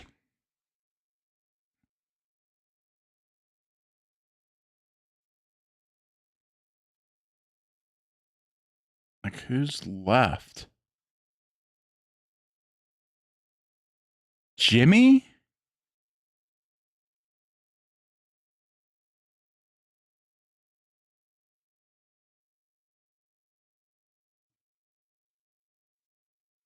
Not what's his name? Who's that German guy? Oh, Alistair Black. That's not a bad guess, actually. Because how long he's been out of AEW for a minute now, so he's actually got a chance.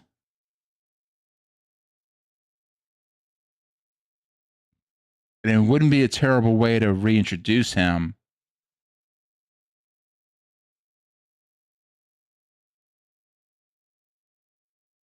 Just kind of looking through the names here, just on the video game, just to kind of help maybe stir my memory up a little bit. But there's so many people that aren't even like either they're already wrestling or there's just no way they would.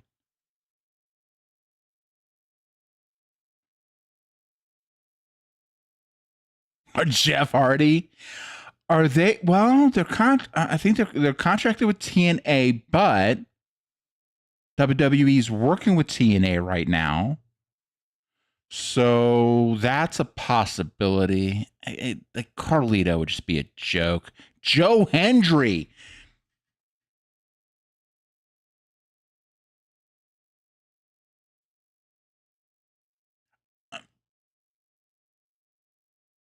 I'm not saying that'd be my first pick, but if you want to look at talent available, Braun Strowman would be a good addition. He hasn't done anything for a while. I mean, storyline wise, whatever. But at this point, Randy's just looking for a fight. So you kind of open up to throwing in all kinds. But hell, they could throw Booker T into the mix. Let me show it like this. Let me do like Booker T. Yo, oh, what's up, homie? So we're trying to figure out. See now, Tony's got all the kicks. So we're throwing in like Alistair Black return because he's been out of AEW for a minute. He could come up against Randy. See, and again, like you gotta understand, the storyline right now is that Randy Orton's just looking for a fight at WrestleMania. He just wants a fight. So Alistair could be a good one. But Randy got up in Nick Aldis's face. And Nick Aldis I know he's doing an open challenge. And Nick Aldis, Randy even put the challenge out to Nick Aldis. Why don't you get your gear back on and do this? So, I mean, Alistair could be one. I was mentioning like Braun Strowman's another one that hasn't been wrestling for a while. Want to bring back Big E? Okay, we got the Luchadors back. Actually, we're gonna do the tag out for right now. I'm gonna let you just kind of take over the show for a minute, and then I'll have to step away in about 15 minutes or so. Oh, I won't be that long. Okay, yeah. I just literally need to go out and get food, and then I'll be right back. No, all good. All right, be back. All right, so y'all were trying to figure out who was going to be for the opponent for Randy.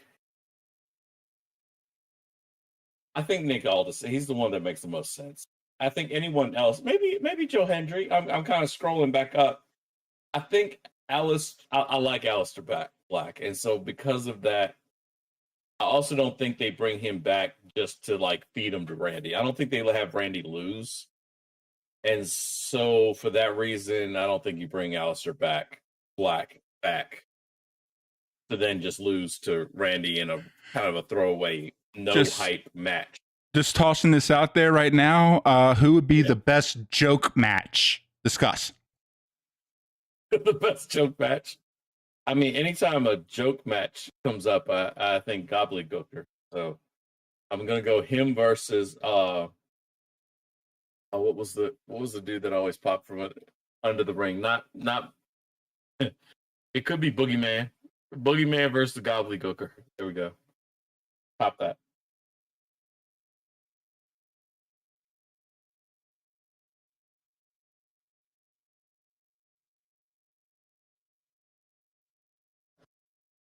Undertaker. Okay, that would be it. I don't think they would bring Taker back again just to lose in a random.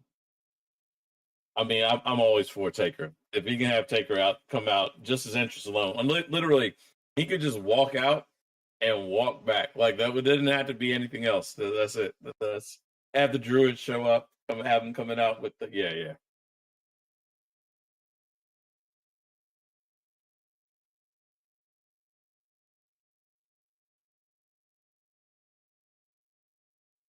Ray Phoenix.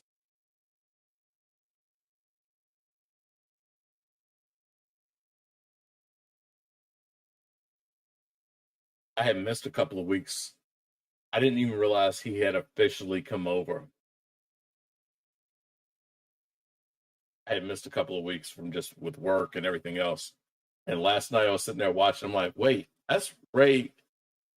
How long was I gone? Yeah. Ray Phoenix being here is amazing.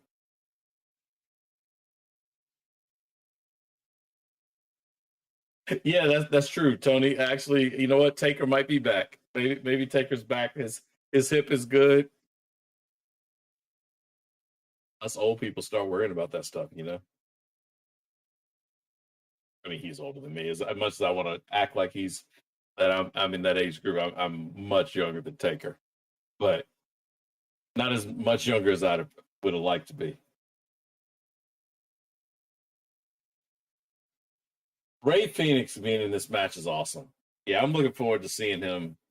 I'm always impressed with like just the ability. His ability is just amazing.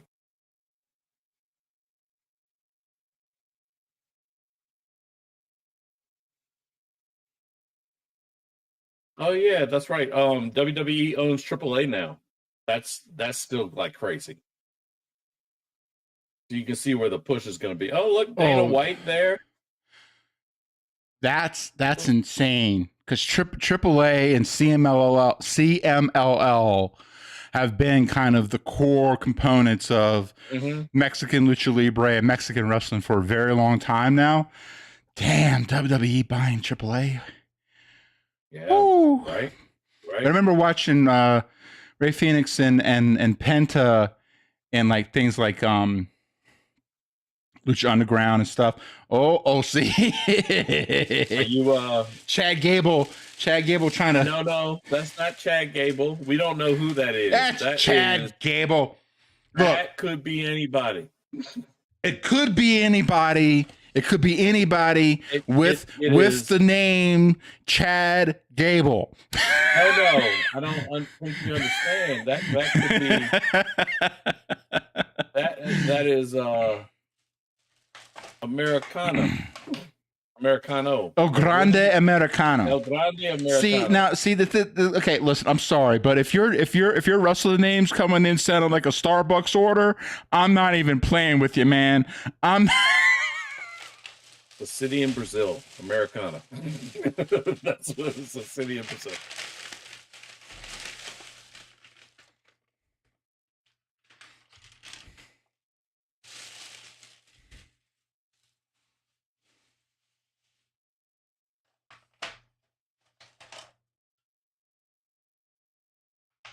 Yeah, it was supposed to be Ray versus Chad. I think Ray's hurt, like legitimately hurt. As far as like an overall match goes, this is going to be insane because Ray is just yeah. Ray's older. I mean, hey, it's just what it is. But yeah. Dinner. Okay, I got your favorite fries. How did we not get those while I was out there? I should have been feeling better. Oh my God, I didn't even think about it. Until just now, when you pulled them out, I'm like, wait a minute. I was just there. And yeah, for those of you that don't know, Jared and I live across the country from each other. And he always taunts me with these good fries and wings. Well, see, so we did hit up some different good spots. The problem again, like we said, it was just I eat some chips that you can't see. I love just pulling these up on screen because they show up on the. That is awesome. It's a green bag. It's a green bag.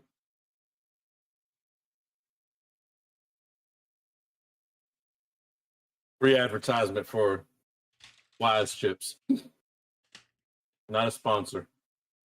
Always looking for sponsors. Always looking for sponsors.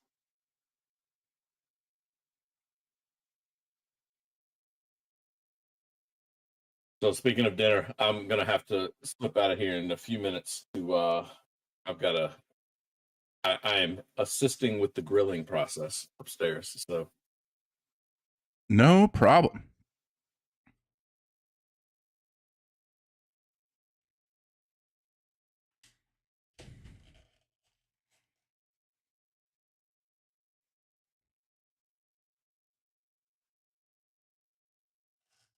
Gable. See, I think they really did miss an opportunity to do the full callback to Mai and Tai with this gimmick.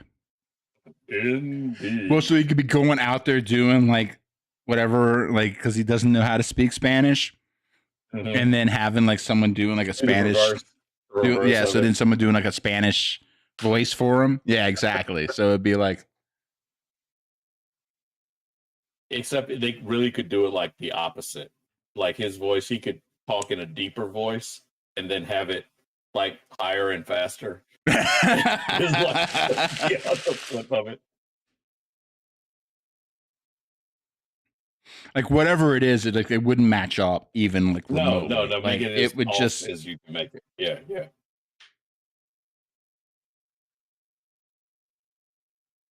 Have like a female Latina. Get like get someone who does like the Mex. Okay, so I've discovered the Mexican weather girl phenomenon. It's great. I've never watched weather quite as well as I do on TV. I don't even care what the weather's like in Tijuana, but I'm deeply engaged. I am going to watch what's happening. Deeply engaged. Extremely important. Never been so interested in the weather in Guatemala ever. A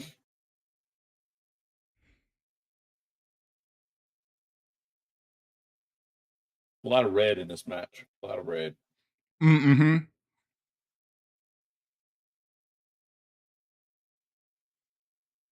Dude, give Mr. Dude, what is it? El Grande Americano. El Grande Americana. That's just that's rough. Anyhow, give him credit. Being able to go toe to toe like this. I was gonna say, like, if anything, this is given whoever this American wrestler is an opportunity to do moves that he wouldn't be able to do. You don't know that he's American. He could be anybody. But he's Americano. He's El Grande Americano. We don't know for sure. He's the big American. He's so big. He's so big. He's so American. He's hugely American.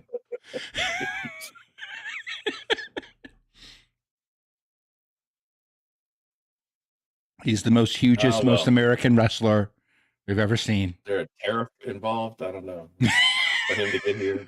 Don't make me think about tariffs. It's too easy.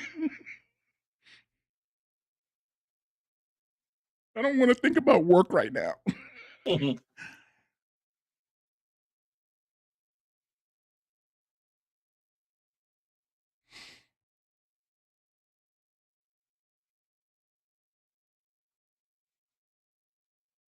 Sweetie, I'm here. You're not.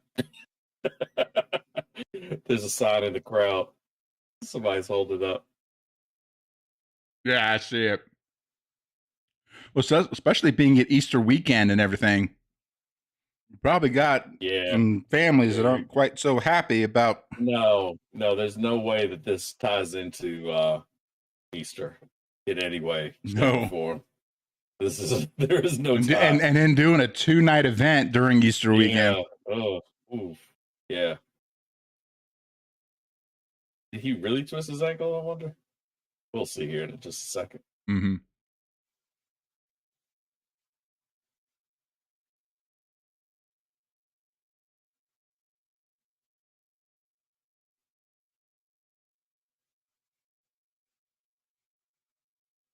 Look at Kurt Angle. I mean, El Grande Americana.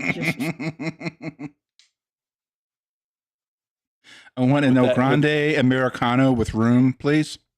Yeah, exactly.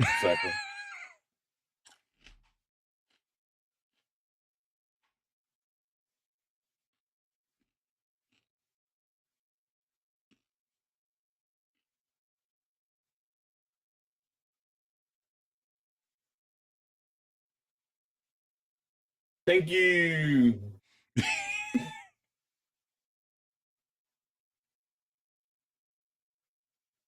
Oh, El see, Grande Americana wins with the celebration.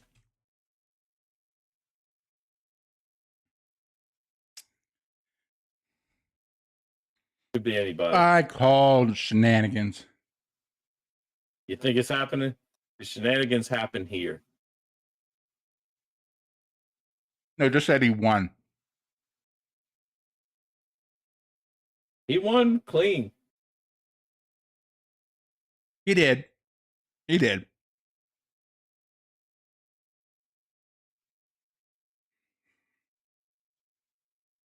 It always begs the question: why don't people do that more often? When people, Oh wait, no, he didn't. oh okay, okay. Oh, he put the thing in his I mask. saw him fooling with his mask, but I didn't see that he put something in his mask. He's done that gimmick before when he does the headbutt.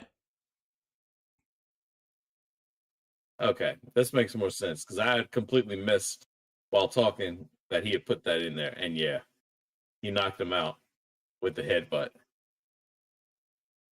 Okay, So yeah, he's got the thing in that the makes mask. more sense. That makes more Yeah. sense to me. And now why a headbutt would knock you out. Right. All right. Well, here, I'm going to take the between match pause. I will be. Yeah.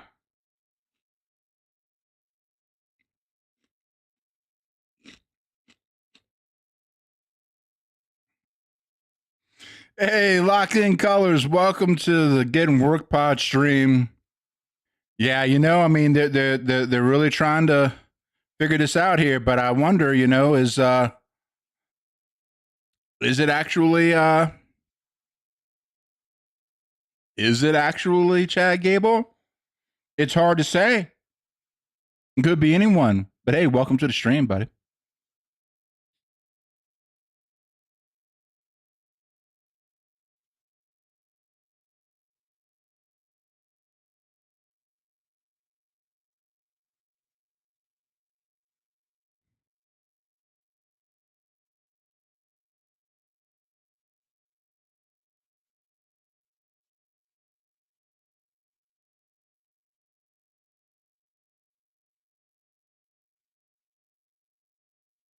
Mm-hmm.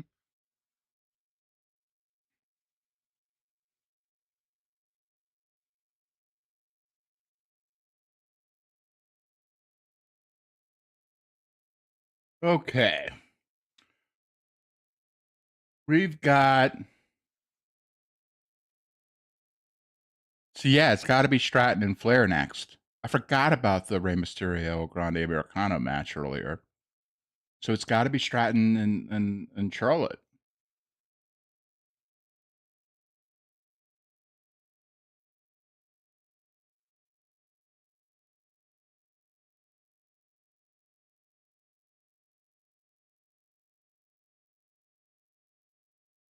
I can't see them main eventing that one given the kind of mixed reviews over the program.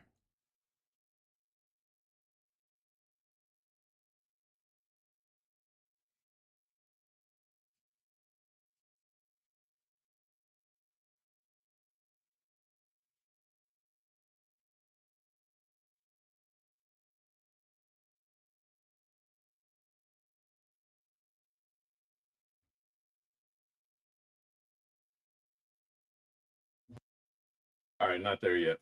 Oh, no problem. Some big business announcement. I think this is the AAA announcement, given all the people. is. Yeah. It is. Yeah.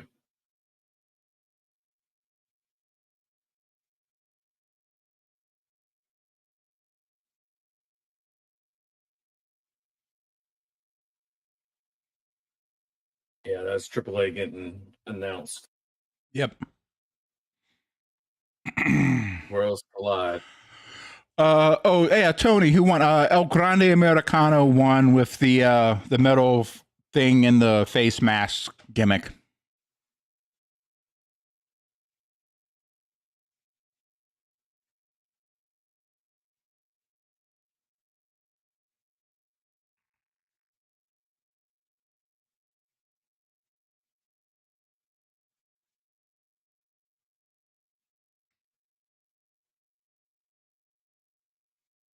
Yeah, I think everybody was pulling for him to get D-Max. Yeah, I was. Yeah. For sure.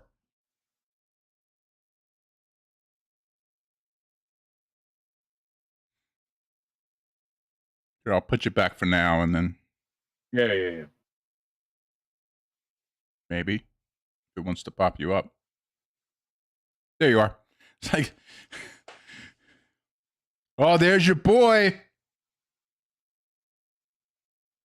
Got back just in time. Yeah, he did. Get him while he can still do the moves. Pretty much.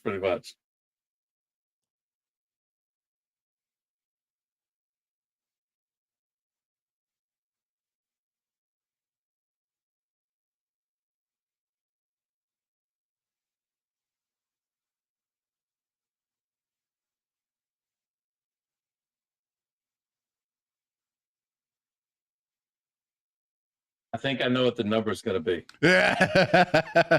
You wonder? I'm just going out on a limb.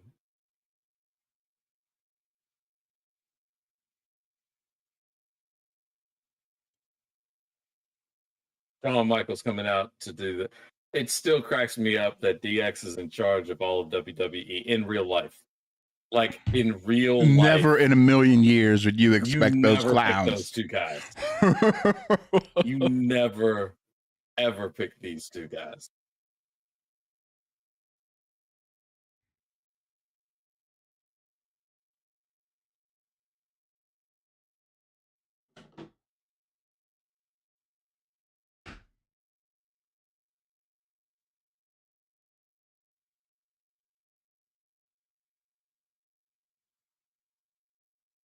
The attendance. Yeah, he's going to announce the attendance.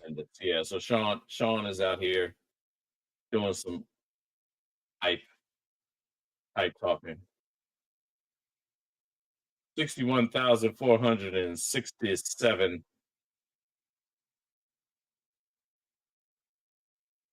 Tomorrow night will be more.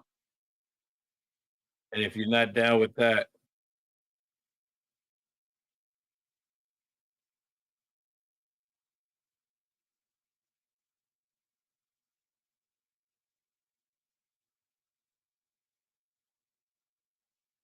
how many people our age or slightly younger, maybe like within 10 years of us, got in trouble for that gesture in school? If you did, give me a hell yeah in the chat. Hell yeah. Although usually if I was doing that move on somebody, I had already done a lot of shit that I got myself in trouble already. So far worse. It was far worse. Might as well. Yeah, see, Tony, what I mean? The top seats look empty. It's the very the way that it's the very top, and there's like a section when they do the wide angle, like zoom into the ring. At least early on, we were watching. There's a section that just looks empty. Or I don't mean when I say around the ring, I don't mean close to the ring. It's many rows back, but again, from the angle, and it might have just been that second match that everybody went to the bathroom and got food.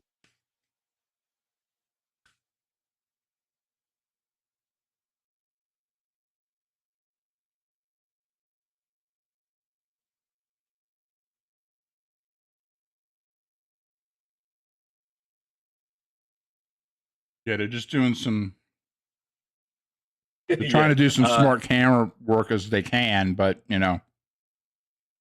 By the way, I'm not sure. This is a quick streaming thing.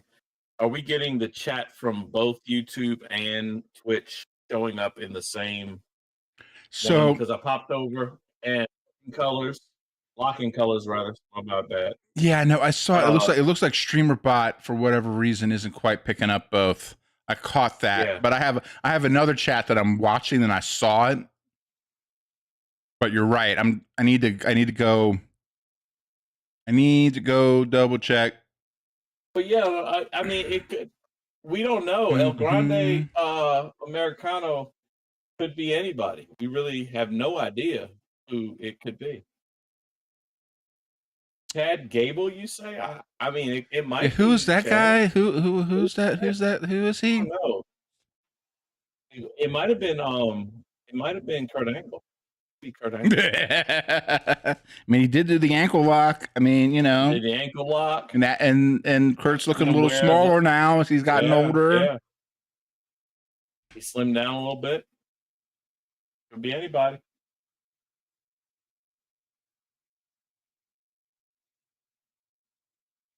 All right, let me do since we're at the commercial. Yep. Here about Amazon. But good cat. But I did catch Lock-in's colors message while you were gone, and best I can tell, because I have another view that's not tying into the same thing that's picking up everything else. Anyway, it is Tiffy time, and we should be picking up all the YouTube messages and all the things now. Good catch. Which is why I want to make sure that I get upstairs and back downstairs before Tiffy time starts. Yes, because we can't miss. Yep. All right, let's do it. Tiffy time. Tiffy time. Nobody wants to miss Tiffy time. Actually, you know what? While we're getting ready to wait for Tiffy time, and Ian's out, I'm going to take a quick step away. I'm going to go to the Be Right Back screen. This is Getting Work Pod. We will be right back in a second. I need to get some ice for my drinks and take care of some biological business so this does not turn into a completely different kind of stream that nobody wants. Because then I got my computers underneath the desk, and then next thing you know, I might short out some things. Give us just a couple of minutes and we'll be right back, folks, for Tiffy time.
It is, in fact, Tiffy time.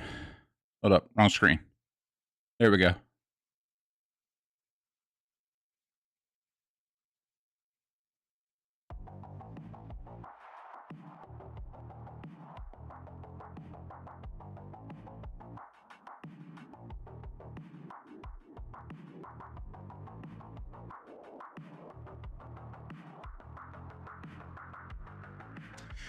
We're just gonna sit back. Yeah, so yeah, the one in the middle is actually, yeah. That's pretty cool, though, the way they did that.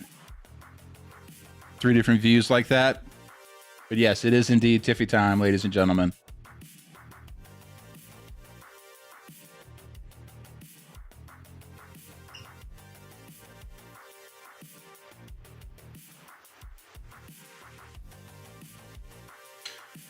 Yeah, the way, man. Also, let's just talk about how much the production has just gone insane. They've got everything from this whole backdrop to the walk ramp customized all along. I mean, the things along there, that just depends on the stadium. So that's been around for a while, but just, man, they've just tearing it up right now. Oh, another person that could, like, they could toss at Randy Orton just for like a squash match kind of thing is Austin Theory. Randy's just looking for someone to fight him.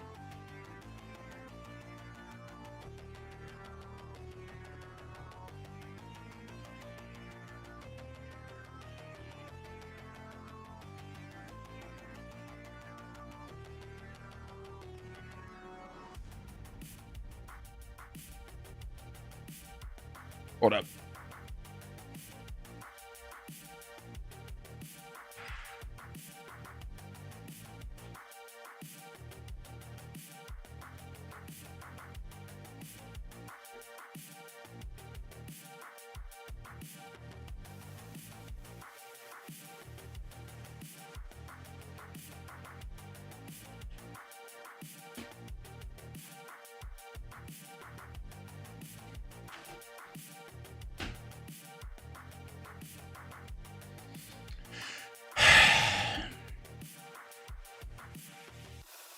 I'm really indifferent to Charlotte Flair at this point. I wish I could say I had more of a take on her. I wish I had more of an opinion on her. Yeah, Tiffy really does need to retain, because I'm sorry. I just can't see Charlotte winning anybody over. Unless you get Mariah May running in and doing a beatdown on her after the fact. Maybe?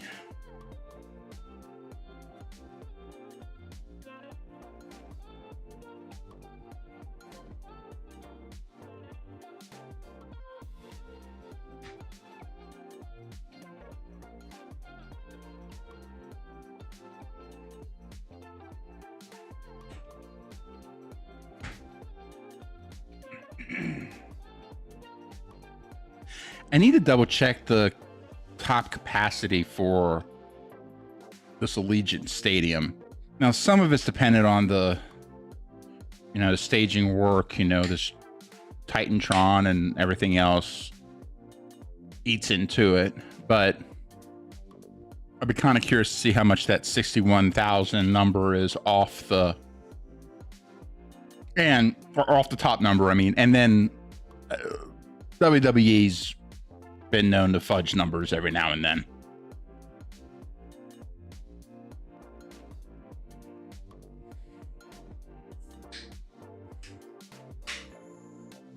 Yeah, the floor numbers too. That's what I'm saying. It's kind of hard to gauge, because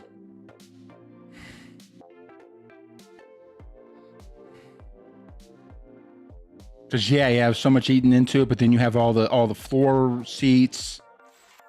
Yeah, I don't know. It'd be kind of hard to figure it out.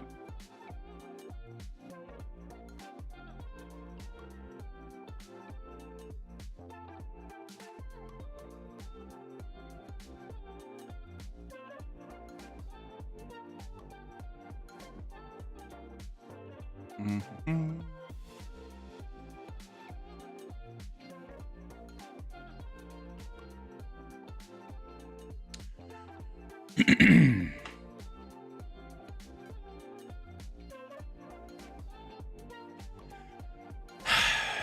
Yeah, I wish I cared more. Does this break down into a shoot fight? Oh, see again. Tony's coming in. Tony's coming in with the hard facts here. Let's pull this up for everybody. NFL 65,000, expandable to 70, roughly 72,000, and soccer 61,000. So, yeah, I mean, with the floor, the ring's nowhere near as big as a soccer thing, but there's also a lot eaten up with the ramp and the Titantron and a bunch of other stuff. I think it'll be closer to 65K tomorrow night. I agree. I think tomorrow's definitely going to see bigger numbers.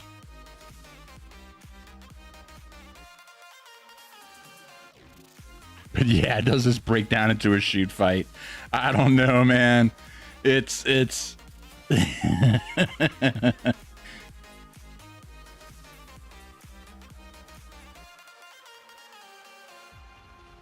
it very well could, because I don't think there's any love lost realistically between her being Tiffany and Charlotte, and I don't know if any of the women's wrestlers are necessarily all that keen on Charlotte right now, to be honest.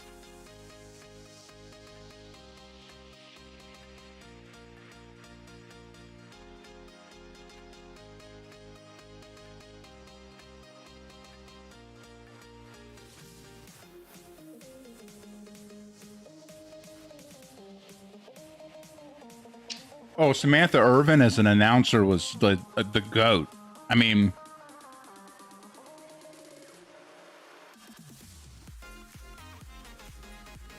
see, this is another situation where their gear is way too much alike.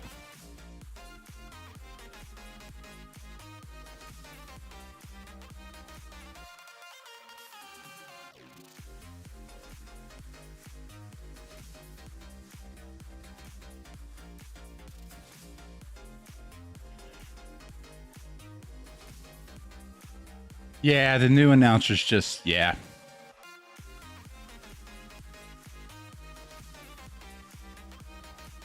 Yeah, one's hanging on too long. Yeah, you might have something there, Ian. It's the only thing I would say too is like with the going to like a straight up street fight. Like I know they don't look like each other, but there's one thing to piss the higher ups off with kind of going into business for yourself on a promo.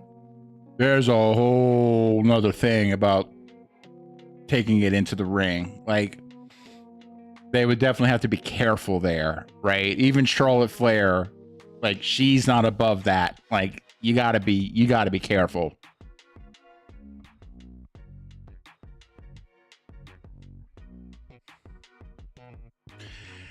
Hey, Comic School. What's going on, buddy? You watching the WrestleMania match? Hey, thanks for the follow, man. Really appreciate that. Glad to have you aboard, buddy. Did Becky retire, Tony?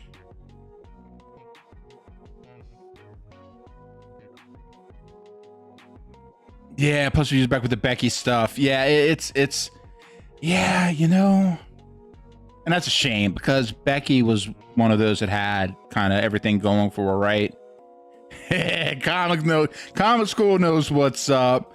It's Tiffy time. Yes, it is. It is. We need to get like a thing on the stream to show that it is in fact Tiffy time.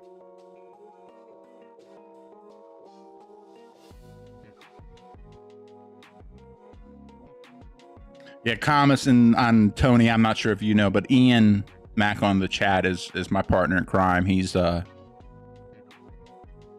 away from the keyboard for a second. He'll be back here in a minute.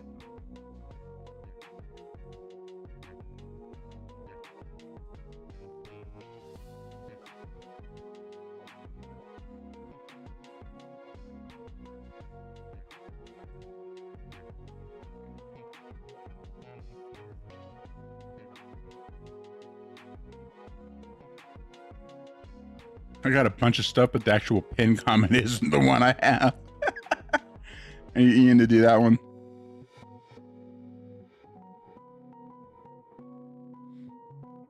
I can pull it up though. Do-do-do-do.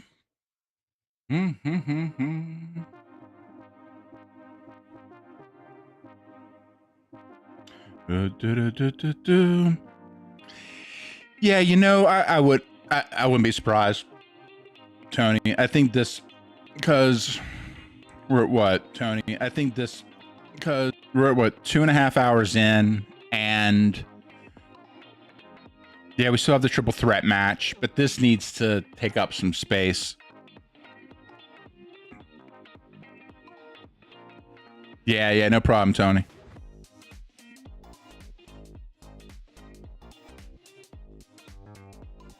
There we go. Now I've pinned the. I've manually pinned the Tiffy time comment.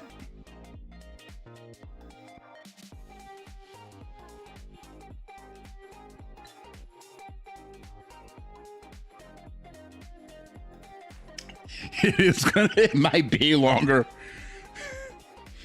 You might be onto something there, Thomas. It might be longer than Cena and Cody. Well,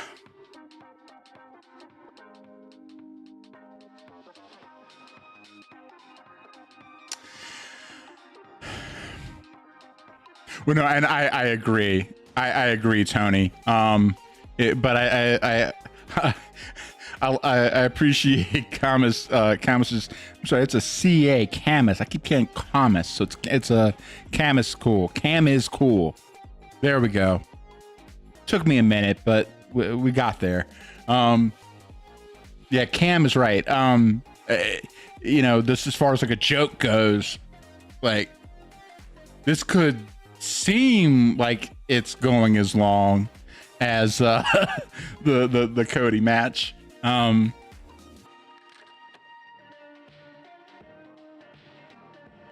But to be fair, you know what? I could watch Tiff do those flips for 30 minutes. You know, it's more the Charlotte side of the thing that, you know. But yes, Tony, we do love women's wrestling here.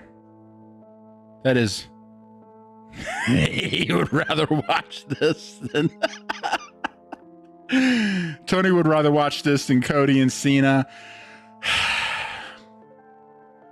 But you know, that brings up a good point, because I do have some concerns about that match. I'm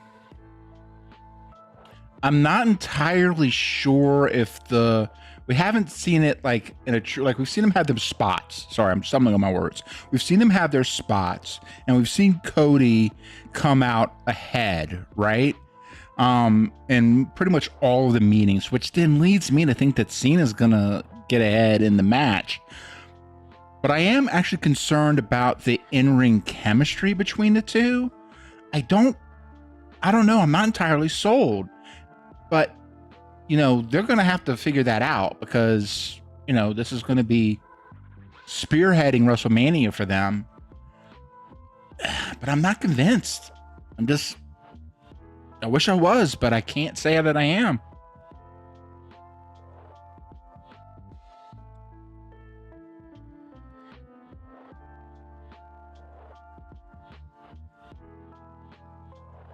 Cena wins tomorrow. Cena is a record break for the most stars given. He's a good guy and always have. Okay, let me pin this thing up on the main screen here. Okay. Cena is the record break. So you're thinking about like the record break in terms of taking Flair's record? On what do you mean by record break? For the most stars given, he's not a bad guy. He's a good guy and always has been. Make him a heel is disgraceful. I do agree. Oh, dude. Cam speaking my language, man. Normally I do get Wingstop during these WrestleMania, like these Wrestle pay-per-views. I got a place called Wingers near me this time. But yeah, the lemon pepper, I'll do like the lemon pepper or the garlic parmesan and the Cajun dry spice. You should do some combination of those three. But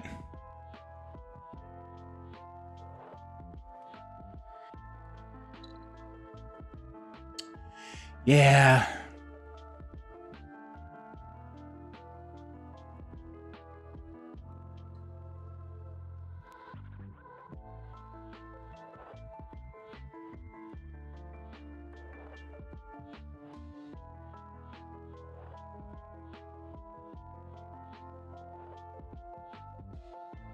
Okay, setting Tiff up for the shine up.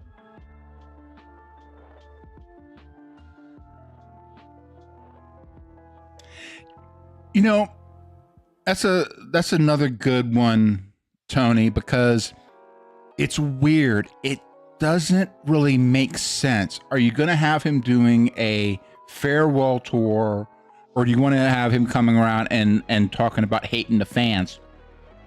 This whole heel turn is like 10 years too late. It should have been done a long time ago. So then you also then had time to bring him back and then have kind of more of the nostalgia run, right? Now, you could come along and say, okay, well, you're saying he's never going to come back because he was doing more of the heel thing. But man, like, hydrate. Hey, salud.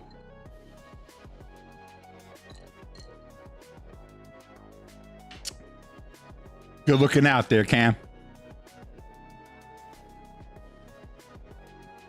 Yeah, he like the breaking the kids' hearts and everything. I mean,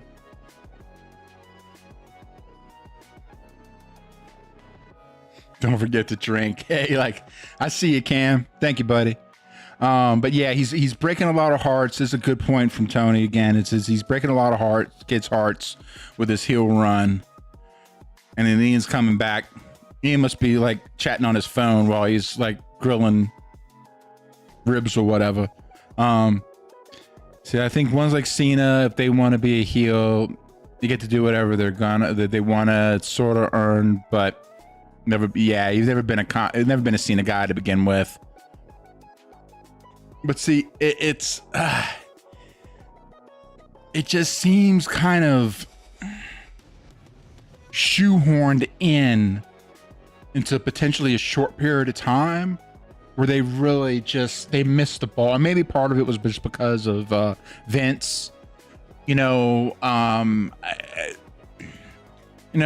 especially before, basically everything before Trips take over. But once Trips took over and everything, then yeah, you blame Trips.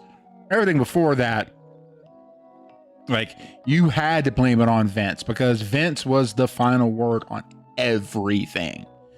And he could turn around and wake up one morning and decide that, he didn't like it. He's going to just, like, man. Yeah, it made so much more sense 10 years ago, 12, somewhere like that 8 to 12 year range. I mean, they was already getting in with the John Cena sucks, kind of just the dichotomy. And I get it. They were riding the fact that you had the crowd split. Every time Cena came out, you had the crowd split. Fair enough. But at some point in time, because of that was the one. That was when you just flip him over, make him an asshole, make him piss everybody off, and then figure out how to work him back. Or just send him away, make everybody forget about it. How can I miss you if you never go away, right? And then have him come back as a heel, as a face, again, because people are going to forget. Like, everyone's just going to be like, hey, Cam saying Seth's gonna win. Hey,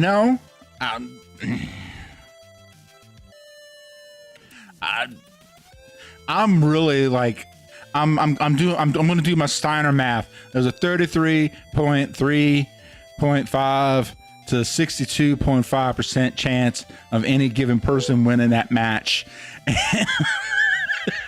We're doing math again. We're doing the math again. We're doing the math again. Welcome back, buddy. Let it just bring. There we go. Hey, so yeah, Cam, this is Ian. He came in while you were doing the cooking. Yeah, I was hearing it the whole time. First off, welcome, and yeah, I'm the one that was like, yeah, appreciate you, thank you. Yeah, this is Ian. Yeah, yeah, welcome to the Getting Work podcast. It's me and my boy Ian. You know, Yeah. I don't know my math. I will tell you, Braun Breaker's little promo calling back that he did a good job with it. He did a really good job with it. You could tell as soon as he started that he was like, He was trying not to bust out laughing. All the spot.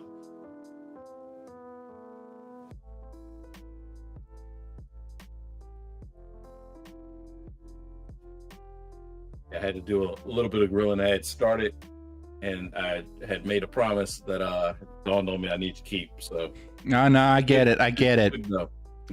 Again, it was a bit.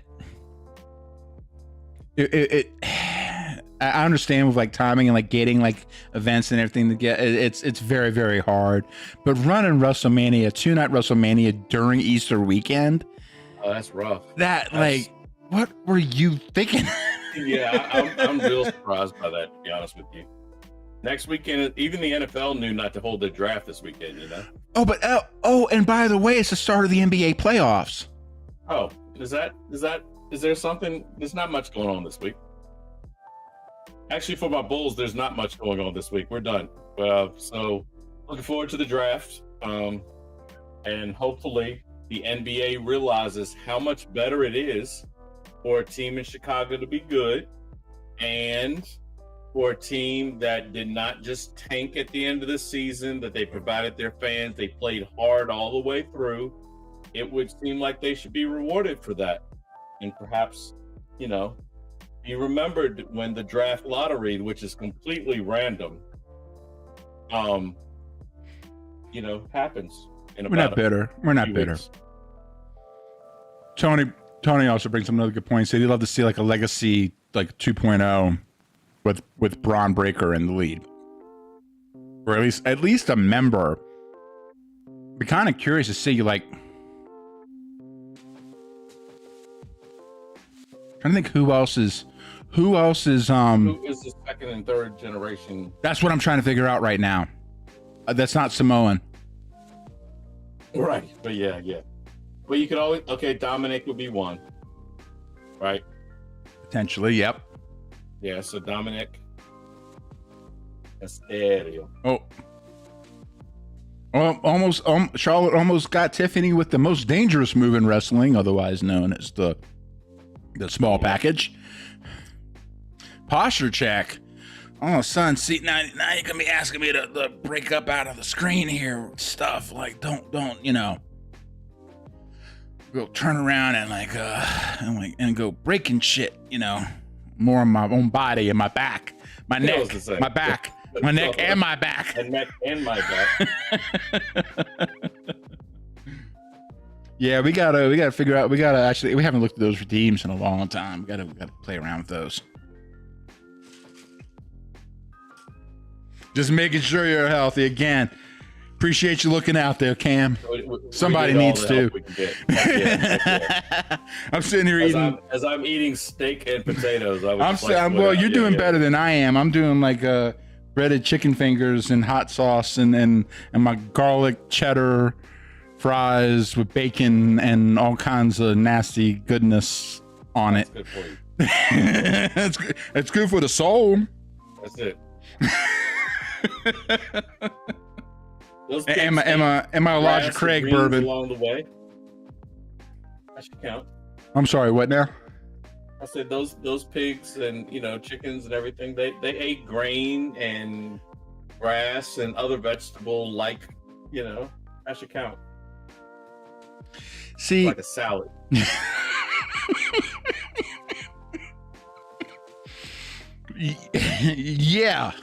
Yeah. We're gonna go with that. He said, "I got too much." Yeah, because this come from the guy who got Wingstop. Oh heck yeah! Cam got Wingstop. I wish we had a Wingstop around here. Any chance I get to go there, I stop by. Again, not sponsored, but we would be happy if they did. Actually, I'd be happy with just free wings at this point. I would be good with those as well. Yeah, that's right, Cam. That was a solid kick out. Uh-oh. Oh. See, I need to get in the middle of that. I need to get in the middle of that to make sure that they're using the proper form. It's safety first, ladies. Above all. You know, above all things. And after all, Kaiser is, you know, in the DMs of Charlotte, even though he's dating Tiffany. That would make sense.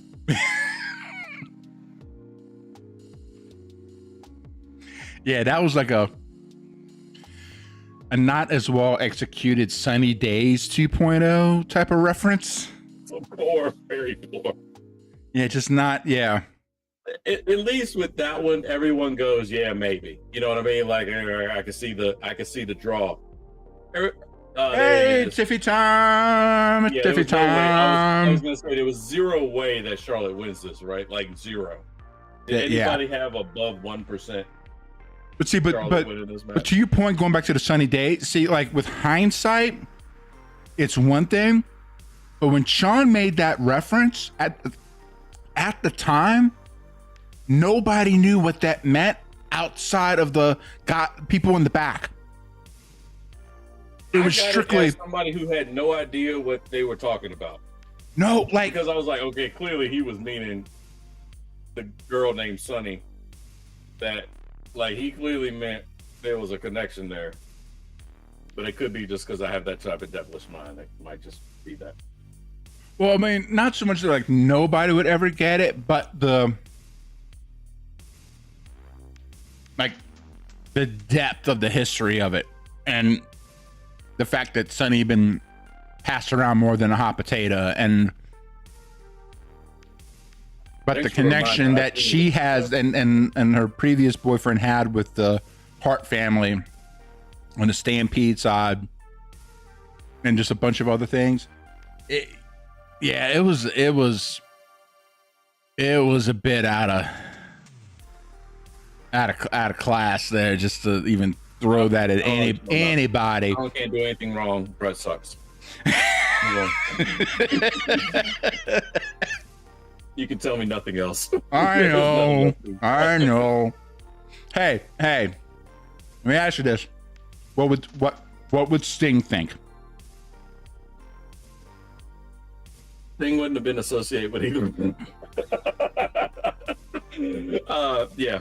Sting would have been Sting wouldn't have been associated with, he would have been fighting back. And Taker had a conversation with Sean about that. Yeah. Well, yeah, because Taker's nice and in the, you know. No. Taker, but also especially even for the time, Taker was old school. Yeah, you don't. Like play, you didn't drop that kind of laundry out. No. Legitimate or otherwise, you didn't drop that kind of laundry out. I'll take the mask off for a second to Sean was like, you don't mess with people's real family. You just basic stuff. I always say, work wise, whatever it is, whatever your profession is, you can mess with a lot of things. You don't mess with people's money, and you don't mess with their family, like their kids especially.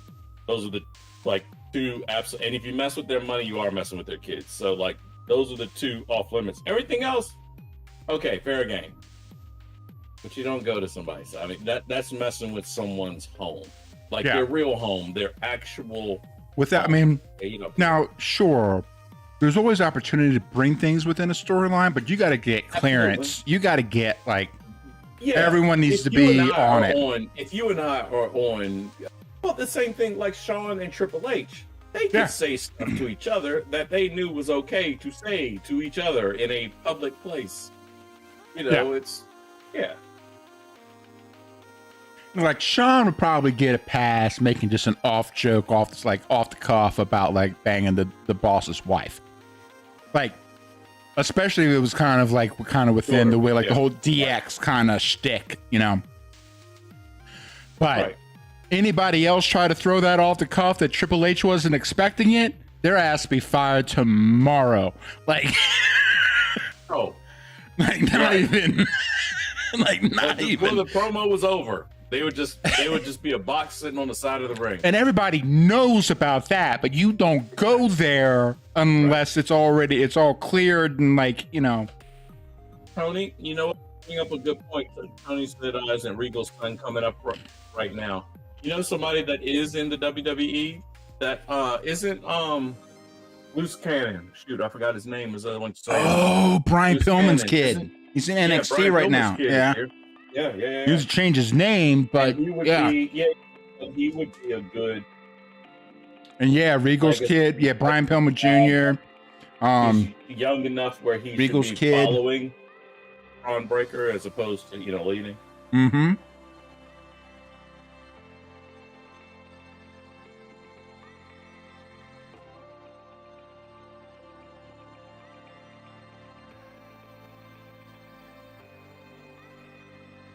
Yeah, Brian Pillman Jr. That's somebody that gone way too before his prime, and he still remembered. That's like greatness. Yeah. Super greatness right there. He never even had he been around 5 years more. How much more do we think of him? You know what I mean? Like, we think of him in a good way now, but just how he was the Attitude Era before the Attitude Era, like just before the Attitude Era. He's the only wrestler that has loose associations with both the Four Horsemen, the Hart Foundation, and who else am I thinking of?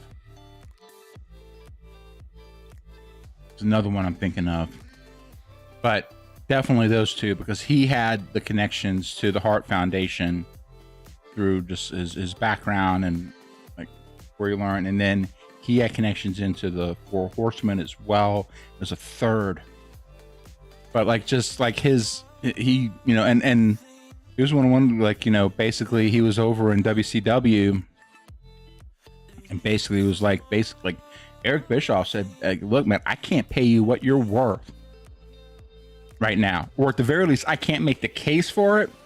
Well, that's it. Go get yours, and if things work out, you can come back.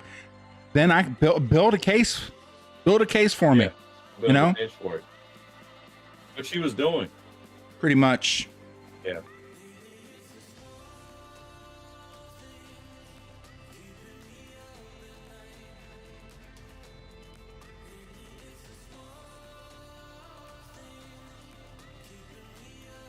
They could do the Shield, like a new Shield look.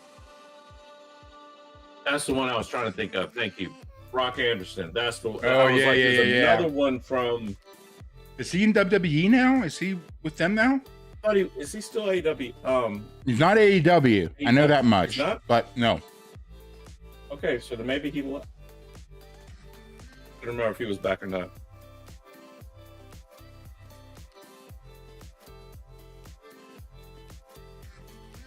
He and Arn have both left AEW.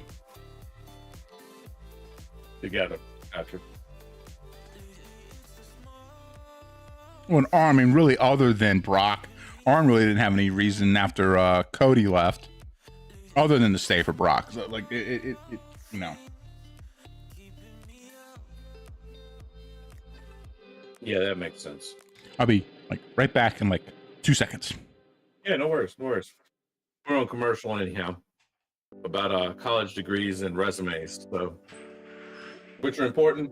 You need to do those.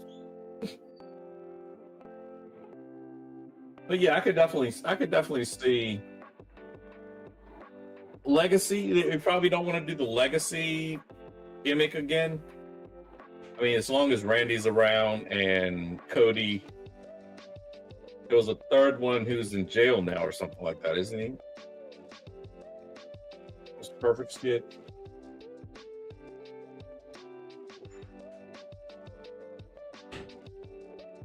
You could do something really similar to that. Oh, it's the Hall of Fame. Who was in the Hall of Fame? I think, is this where... Is that Rick? No, that's that Brett dude. I think we've heard of him. I wonder who's standing next to Steve Austin. Listen, man, that is the best. That is the best there was, the best there ever has been, the best that ever will be, the best in perpetuity of all perpetuity. One, Mr. Gentleman Bret Hart. Thank you very much. No idea. Earthquake. Look, look at tugboat. Earthquake. Hey. Oh no, that is. Oh yeah, that's typhoon because earthquake is past. So right. That was typhoon, otherwise known as tugboat. I have no idea why she's in the Hall of Fame.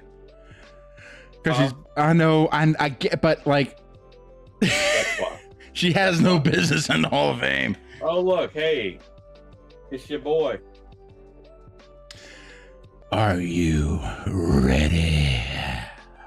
I said that. I said, are you ready?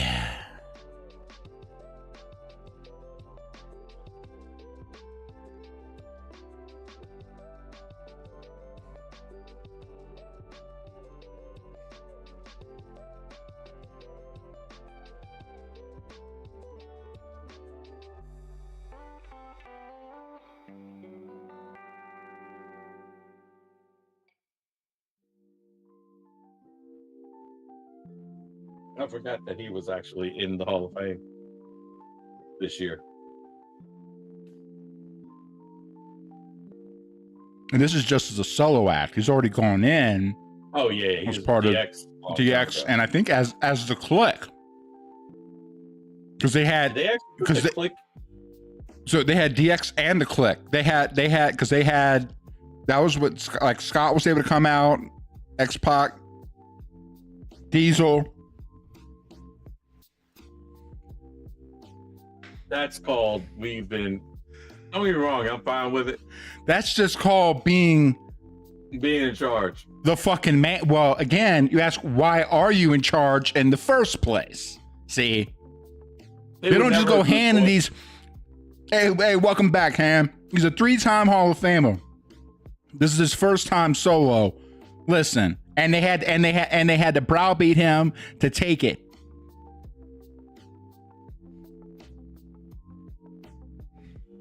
Yeah.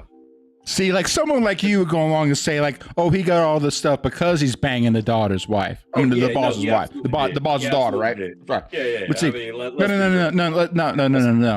Let's get this straight. He's banging the boss's daughter because he is him. That's not even, huh? You know, it's good that he was able to put together the career he did after, dragging along behind Shawn on the coattails the whole time. But it's important that he did the best he could. So he's doing well. No. Triple H is absolutely amazing. Tony, he's just messing with me. He's just messing with me. I'm just messing with Jerry.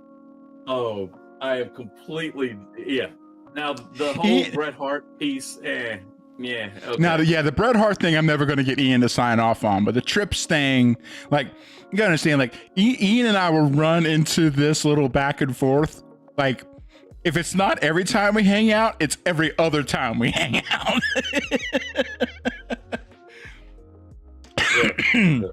I will say, hey, look, Tony's with you on Bret.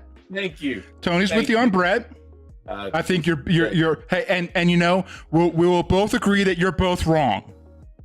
We'll all agree that you're both wrong, and that's fair because he is the best there is, the best there was, and the best there ever will be.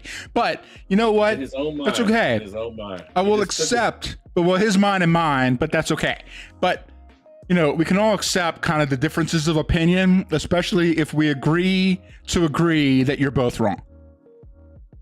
I agree that you're wrong. Yeah, I agree. Hey, Cam's from up north, man. So he's from Canada, so he's a fan. I'm sorry for that, man. I apologize. Hey, elbows up, Canada. Elbows up. We're with you. We're with you. We're with you. See, I feel bad because I know where we're heading with that type of a comment, and I'm like, okay. I'm just saying, elbows up. You look around sometimes. You know how you say something, and then you look around, and the people that are surrounding you that are like, "Yeah, we're with you." You're like, wait, I don't know that I'm I don't think I'm with them. To clarify, the elbows up things, kind of a statement around Canada basically saying that, no, we're not the 51st American state. We're our own damn country. We deserve to be our own damn country, and we shouldn't be. And the elbows things, it's a hockey reference. I know. I'm sorry. I didn't know if you knew for sure, but the whole thing. I knew it was a hockey reference. That's the older. So that's why it's kind of become kind of a low key thing to be able to say, hey, look, that's elbows up, Canada. I'm doing the hey. No. All right, I'll put this back on. Yeah, no, Brett sucks. So, I don't care what you say. Sean was the greatest. And that punk Brett got what he deserved. So whatever. Oh wait, Cam saying he's going to Backlash. Oh, that's awesome, man. Ringside seats? All right, so Hell yeah. I'll tell you what. I was Dude's going from Canada and coming down to get ringside seats. You get some video or some shots, we will load them on here in about 3 seconds. So, yeah, if you're not doing it on your own thing, you get it to one of us. We will absolutely have that. I just dropped an invite to the Discord. If you guys aren't on there already, it's not like Ian and I are on there a lot. But hey, if we get more people on there chatting and stuff, we'll probably get back up on there. Ian and I, we were streaming for a while and then got busy in life and stuff, and we're trying to find time to stream more again. But going again. Yeah. But hey, get more people. But yeah, if you get ringside seats to Backlash.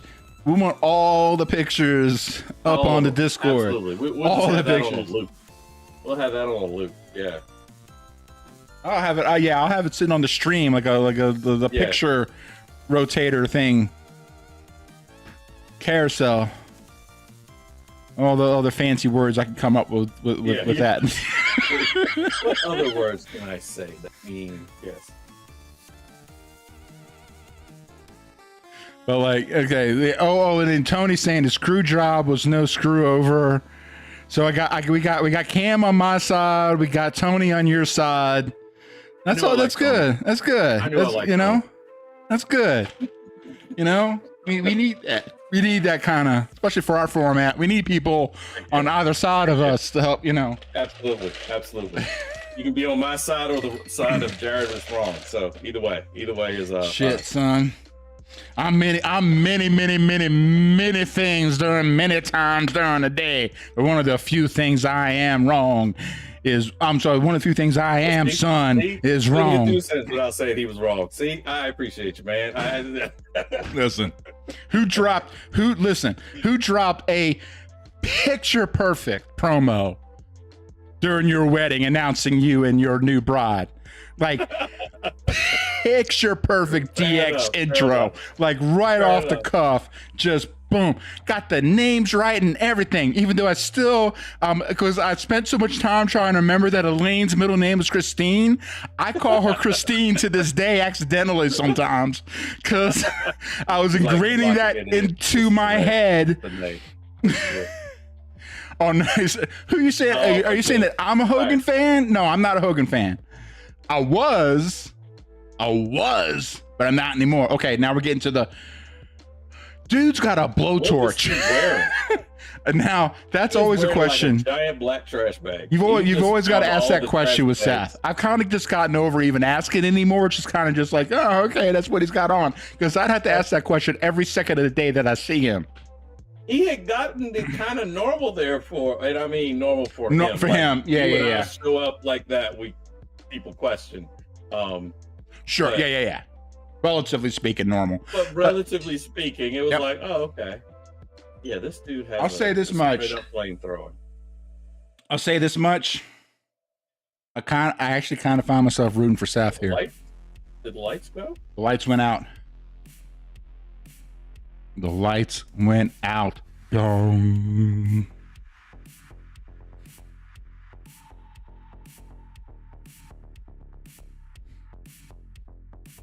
That was me. No. Oh. Was it you? Oh, the dong was me. Oh, okay. Oh, he did an outfit change. Yeah, I will say your timing of that was almost exactly right. So I'll give you 100% credit because you got me. You definitely got me. I was like,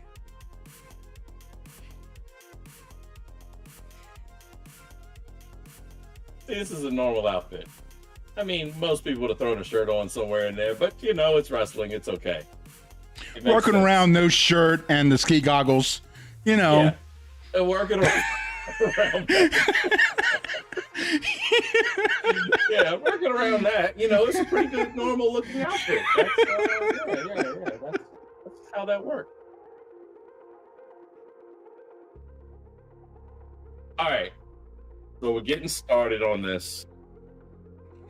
How do we say who we think's gonna win, or do we try to go through all the drama of it all?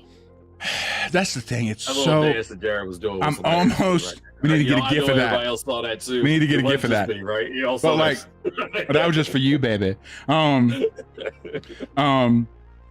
That's because of the shit, because of the stuff going on between like the dynamic with Roman and CM Punk, and then Paul Heyman and all this stuff. Somehow, some way, they figured out a way for Seth to come into this match looking like the sane one.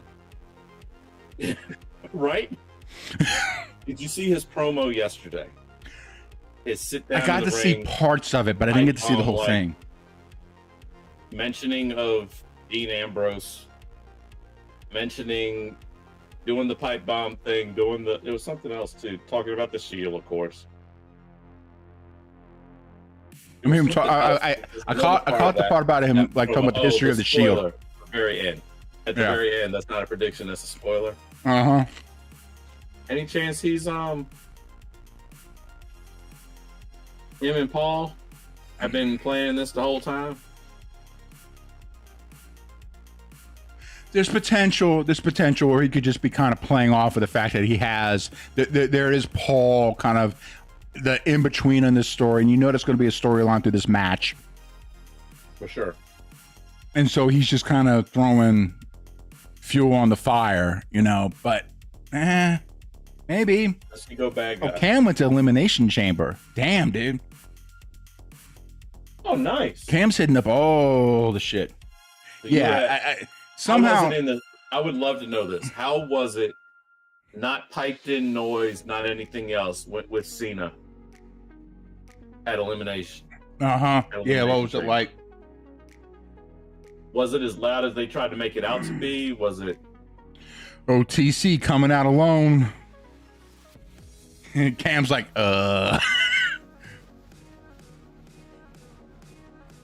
It was loud. Okay. You can never tell on TV. You can always, like, you can't trust your ears. Like during that whole, I was going to say Rey Mysterio, wrong one. Dominic, where they were booing, a lot of that was piped in.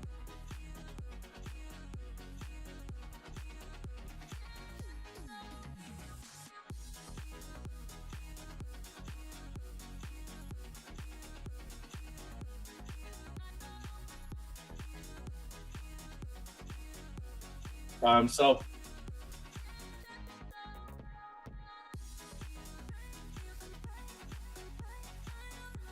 Walking into a match like this by himself for the first time in a long time. Since he came back, right? And even before, Since he came back and punched. Well, like, right? Yeah. How many did they ever have him come out by himself during kind of the initial kind of like with the Sokoa and kind of Sokoa being once Sokoa showed up, no. Because remember, Sokoa didn't show up until way later. That's what I mean. I'm talking about like even like during like so. I don't think he's come out solo. You think UK will ever get a WrestleMania? I don't see why not. Especially, I think Trips is much more geared towards more of a. You see it now with the stuff on Netflix. Well, yeah. I think they're testing the waters. The build up to this one, because I mean, prime season as far as hype and all the other things is between Royal Rumble, obviously, and WrestleMania, but especially between Elimination Chamber and WrestleMania. And for about a month coming out of WrestleMania, out of the Elimination Royal Chamber, Rumble Elimination Chamber, yeah. it was all Europe. Yep. And you're right, Tony. I mean, the whole Europe scene, they the whole fan base is like taking over like some of like the old soccer kind of, songs and stuff. I mean, like I could totally I wouldn't even be like, if it hasn't already been set, if not like probably not next year unless it was already set, because that shit's already like, you got to set that stuff up so far in advance. But I could see 2027 being in the UK easy. We made Fandango popular. Yeah, you did. Yeah, you did. No, I think that would be awesome. Here's the thing. You put it over there. There's so much energy from those fan bases that are starved for, seeing this. The U.S. No, I hate to say, I don't mean to sound arrogant or cocky in any way. We get kind of spoiled by it. No, like, Europe, okay, we'll catch that next time. If you watch soccer or anything like that, Europe puts the fanatic into fan, like, period. Absolutely. No question. It's not even, there is no, the best thing we can do is blow up a city afterwards. That's it. That's the only thing we're better at. Yeah. We know how to tear our stuff up, our own stuff. We just turn around like a team wins or a team loses. Next thing you know, we got riots. Like, it still doesn't make sense. No, usually the losing city isn't so bad. It's the one that won. It's the one that wins. Hey, let's tear up everything. Yeah, let's destroy these people's livelihoods. Yay.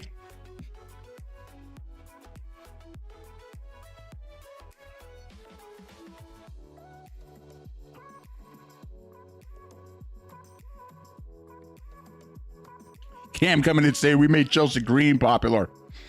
Oh, got Chelsea Green should got the stretch. Stretch. Oh. I'll do the Razor Ramon.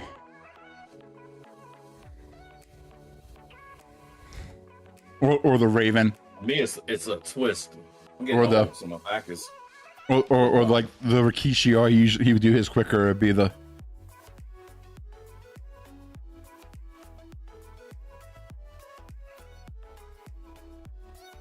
I don't drink, I don't smoke, I don't do drugs, is what CM Punk said. Yep.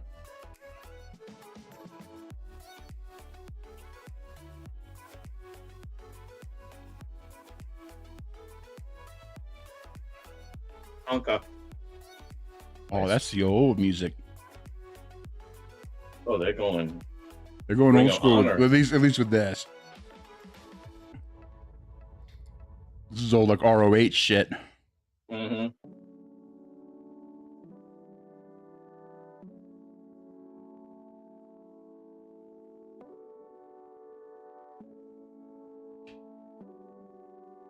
So going back with what we were talking about earlier, who wins?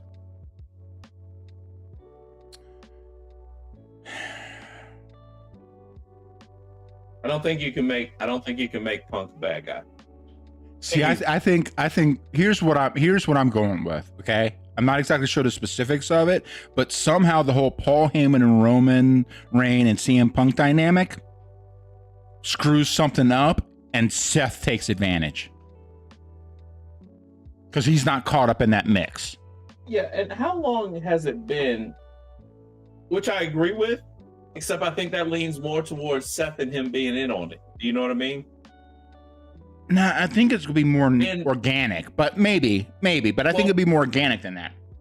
Here's my thought, and this could be just going. So, I mean, I think ones that have been on with us before, they know this, but I tend to think of it from the fan, suspended disbelief, all that stuff, while trying to find the logic in it. But I try to not think of the behind the scenes, the real, the stuff like that. Sure, the programs and everything else The necessarily. program behind it. Yeah. One of the things that I question is, they got the live band. This isn't just any live band. No. This is in living color. This is the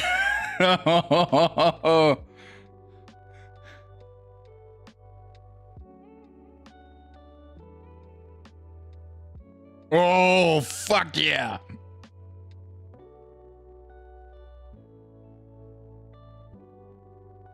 That's awesome. They love CM Punk.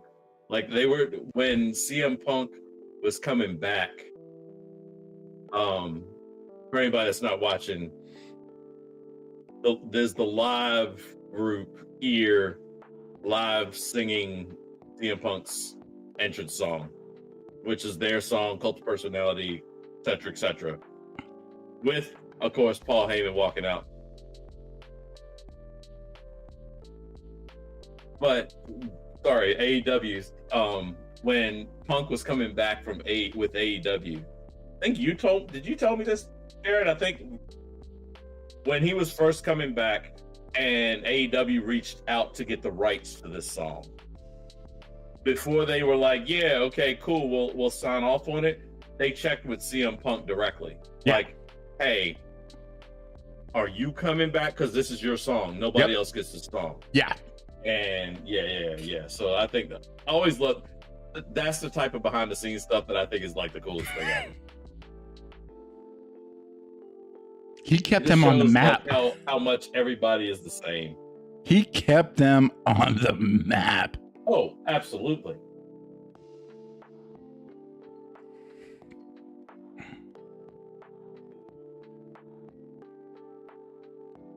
I will say, came in.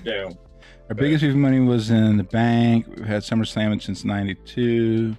WrestleMania and Cam.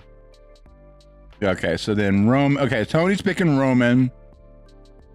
So this will be, you say, the 40-minute match, but he's saying Tony on to something. Roman is cooked.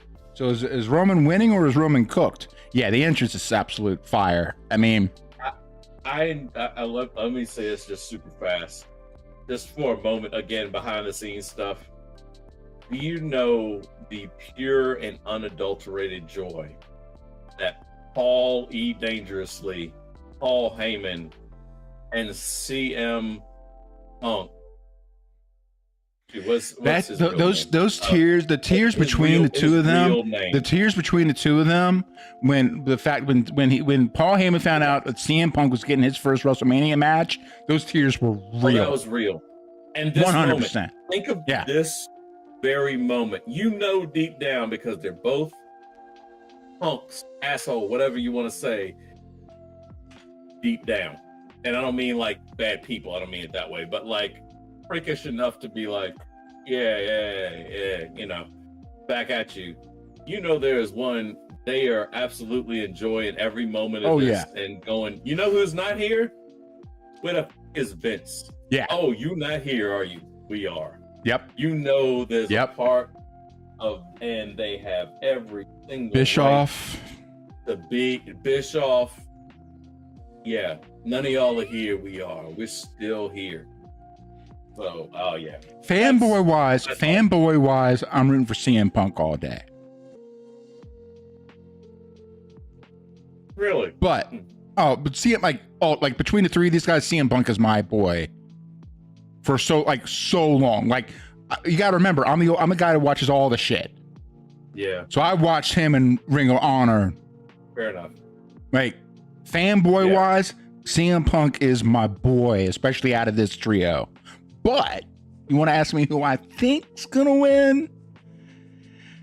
My money's on Seth. Yes. You think Drew will get involved in this match? God, I hope not. I do too. I'm with you. I hope he doesn't. It's too many. There's already too many chefs. Like a triple threat match, or like a quad, like a four-way. You have it within the ring. That's fine. But once you start throwing more people into the mix in there, it just becomes like a absolute mess. Especially a triple threat match with these. Usually in a triple threat match, there's like two guys and that other dude. The other dude is sort of the worker. You know what I mean? Like the guy that can kind of keep the match going. Yeah. These aren't. None of these three are that guy. And I don't think There's gonna be balls to the wall. The only one we're not. Has anyone actually picked Roman to win? I think we're in agreement that Roman's not winning, right? Roman has won a lot in the last 4 years. I think his time of losing. A lot of WrestleManias, for sure. Yeah. Okay, Tony's got Roman. Tony's the one that's got Roman. Tony's got Roman. Okay, all right. Like I said, Yeah, I like that though. And I'm of the mindset of it, that CM Punk should win,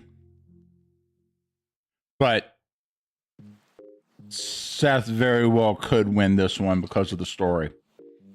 And just the split, it's that man right there that I think is going to be the because he's not there just to look pretty. Like, oh, no. There's no way in the world.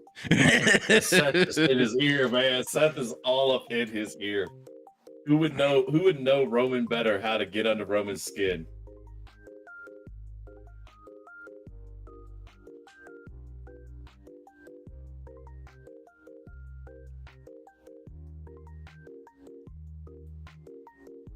Is anyone taking Punk?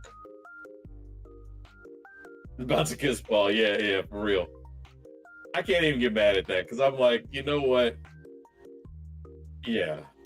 This has been your boy in front of the camera, your biggest cheerleader behind the camera. Those days that you were down, where they were talking about the bus ride and stuff like that, like that's real stuff. Oh, that's yeah, where you forge all those relationships. We all have those people that are, I'm talking to one of them right now on the other side of the screen. The people that if things are down, you're down, you're beaten. That person that's sitting there, and you go to war with those people like that's. And so if you get a chance like this, oh yeah, you go for it. But that's the real thing. Again, like I said, I would love to see CM Punk win this one, especially his first WrestleMania match. I'd be ecstatic. It's this whole thing with Paul that I just can't get my head around. Yeah. It goes so many different directions, and it should. That's the point. It should be in a situation where right now it could go in several different directions. That's what makes it a good storyline, Exactly. See, this is why I think Seth, the story that I could see Seth going dark side, right? Going to the Rock TKO, whatever version of that with Cena. Because if there's one thing we know about Paul E. Dangerously / Heyman, is he's an opportunist, right? And he tends to lean where the power is. If that's the case. There's a lot of power over there with Brock and Cena. A lot of power. And if you threw Seth over there, Seth's a person that's going to be here day in, day out. And basically, Heyman becomes to Seth what he was to Roman, and the heights that Roman went to, the week in, week out stuff. You got to have somebody like that if they're really forming a true. The other thing too, the only opportunity for a swerve is with Paul. That's it. Yeah, right. So I can see that point. Also, again, then being towards Seth's favor. Mm-hmm. Like CM Punk isn't going to be on Cena's side ever. Cena's at no point. That is a WrestleMania match, or it won't be a WrestleMania match. It'll never, but it's definitely a SummerSlam match. That you could see. That'd be a good SummerSlam match somehow. Or a Survivor Series.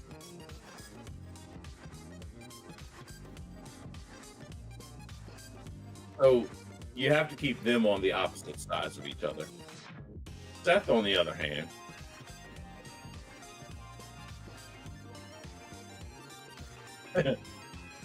Roman winning, or whatever. I don't know. He said it a lot over the last 4 years, man. I gotta tell you, said it a whole lot over the last 4 years.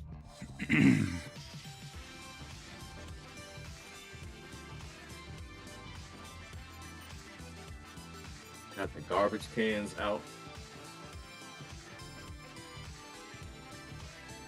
I think Cam is cool is gonna win.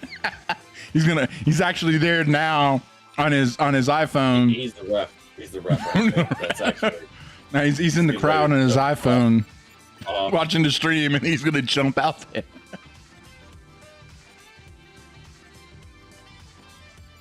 He's that dude that had the Yeet shirt on just then.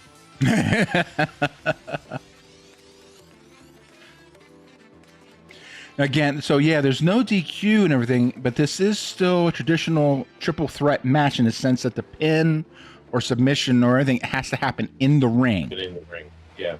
Yeah, it's not a false count anymore.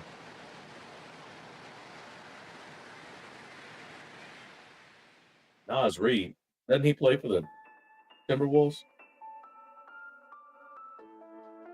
Yeah, yeah. I was like, no, legitimately, isn't that? Am I missing something?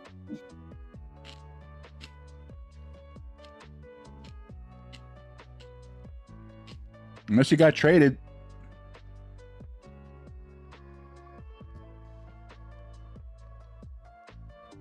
Help me out. I'm not like a big soccer person, so is there somebody over in? Is there a? Oh shoot! Did you see Roman clear that? Yeah. I'm just how athletic he is. Like that was, my man went airborne way over. Like he took off from a distance. You got to watch that. That's one of those you got to see it to understand what I'm saying. But he ran full speed and took off. All of a sudden, I just see he's just flying in. So, here's the thing. So, bearable and insect, whatever the hell. Okay, look. So here's the thing. Here's the thing. One, we're not easily fooled, but there is no way in God's blue hell I am joining up on a service called streamboo.com. I'm just tossing that out there right now. I'm just wanting to let you know this is for your own benefit here. Don't come up into this place. Don't go into anybody's place trying to sell something called streamboo.com. Do better, son. Do better. Get your ass out of here. Come in with that bull crap. Yeah.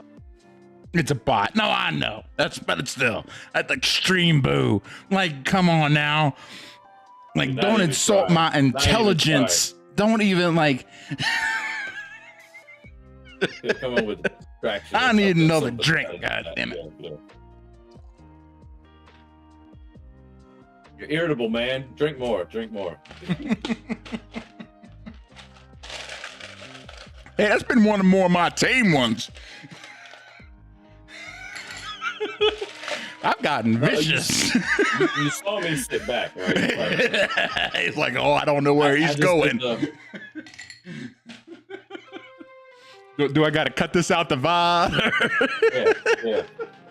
Yeah, exactly. Let's see. Pay attention to the minute. All right, gotta write that down. We need to pull this board up here. Where's my little board that I have? Yeah, pull that in and.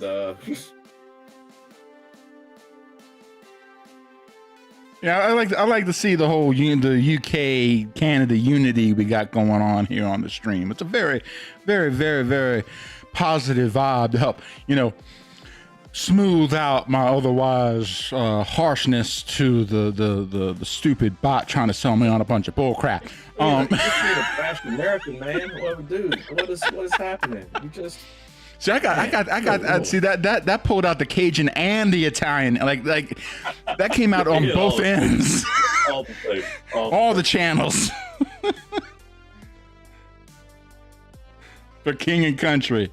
Hey, there you go.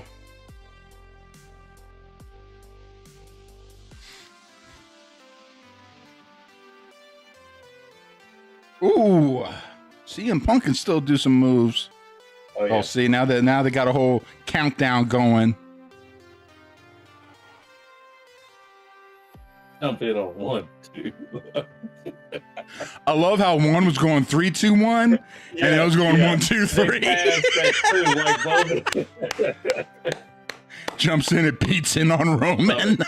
Love it. Oh, this is awesome. This is awesome. You two have been incredible. Yeah, we really appreciate y'all being here. Everyone else listening too. Yeah. Heck yeah. Even if you aren't jumping in on the chat shenanigans, don't be shy, but you know. Yeah.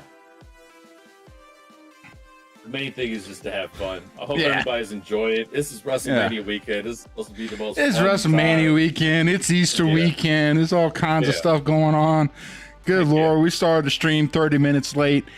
We didn't even know. Actually, you know what? Wait, we started it an hour early. 30 minutes late, and yet, hang on. Yeah, we did start. And yet an hour early. And we got going around 30 minutes late. But during that 30 minutes that we were late was just the intro for Jay and Gunther to walk to the ring. So technically, we weren't that late. Right around the time that the actual we weren't really that late. We weren't really actually late. Hey, Tony and Cam, new WWE Tag Team Champions. We're calling it right now. That's it. Heck yeah. We got the Commonwealth name already called. They've got it tied in. Let's call the lawyers now. Let's get Paulie on this shit, and we're just gonna get it ratified and sanctified and ramified. All the fides. All the fides. If you haven't been noticed, I've been hydrating pretty well there, Cammy. I've been taking care of business. You couldn't have been any more on point, because literally just before you said that, I had already picked this up it was legitimately, if you see we're gonna have some weird. I thought we were gonna have a 3-man suplex situation here, but now it's broken off, and now we're gonna do the Doomsday device. Yes. So I wouldn't know what that is. Is that some like random Canadian thing or something? Or Doomsday device? I'm messing with. Oh, come on now. I mean, not because now you're messing with my emotions. I know. See, this is the advantage of the two of us. We've known each other for so long. I don't even have to actually be looking. I just can hear Jared say something, and I know, like, here's the button.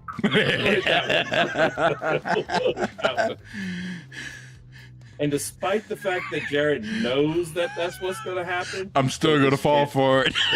Like, I know you're going to hit me, but I still have to lean in. Yes, I have to lean in. It wouldn't be as fun.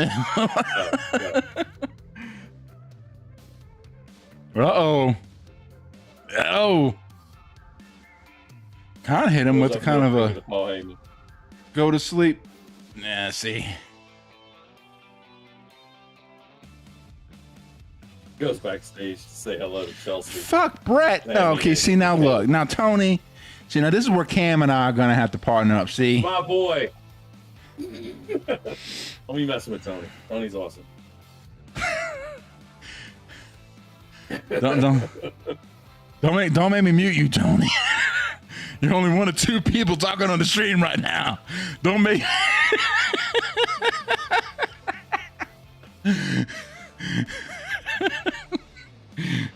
I don't want to do it. Uh-oh.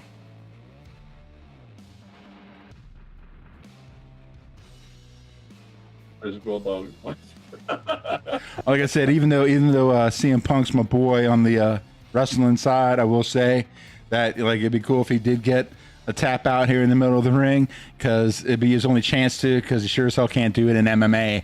But that's neither here nor there. I take my favorites, good and the bad and the ugly, and he never should have gone into the MMA. Know your lane. You're the man in here. That frog splash from Seth was legit. Like, this is why I think it's time for. I hate to make him the villain, per se, but it's time for him to win.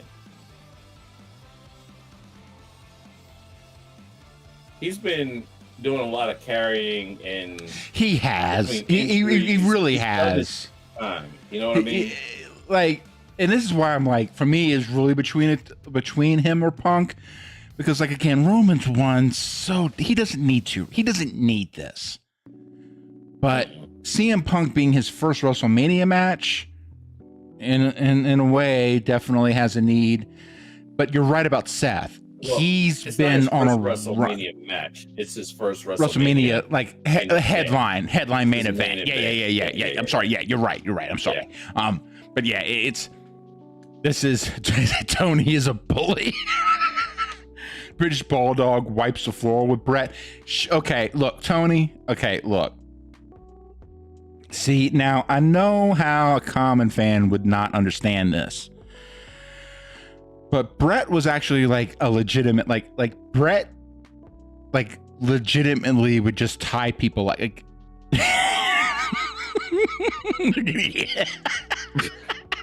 But seriously, like Brett would just tie people up, like just tie them in knots, like legitimately in the back, just fucking around with people, like big people. Like he tied Taker up, like just like to where he couldn't move. Not like, and it was technique, not like pure strength wise. He couldn't take on Taker, but like trying to like roll on the floor and do like some like straight up wrestling shit. Like Brett would just take him all day. And Bulldog couldn't take Brett. Oh, Seth got the stomp. Bulldog barely knew what city he was in at any given point in time. Okay, so that's where I was gonna go. I was debating whether to do that. I don't know if it was in bad taste. That's out. That's but actually. I'm not. But that's just a fact. Actually correct. That's just actually correct. Nothing wrong with that. Holy shit! The slow mo on that was nuts. I saw it the first time when he first did it. I was like, I caught it. The slow mo on the timing of that. That's two people that know each other so goddamn well. So well. Yeah. They probably practiced that one a bit. They had to have. Like, they were probably practicing that 20 years ago. You're right. 15 at least. You know what I mean? They were probably practicing that move for this moment. 20. Yeah. Just fucking around. It's like me in my backyard shooting the game-winning three-pointer. And the game-winning home run, practicing. So I'm just putting this up onto the screen because I can. Just to help seat the point in for everybody. Seth's not winning. He just did his best two moves on Roman and he kicked out. See, the problem with today's wrestling is that's not necessarily an indicator anymore. No, people kick out of people's. You're waiting for. You know who hasn't been involved? Paul. Paul's not. Yeah. Involved. You're right, and that's kind of.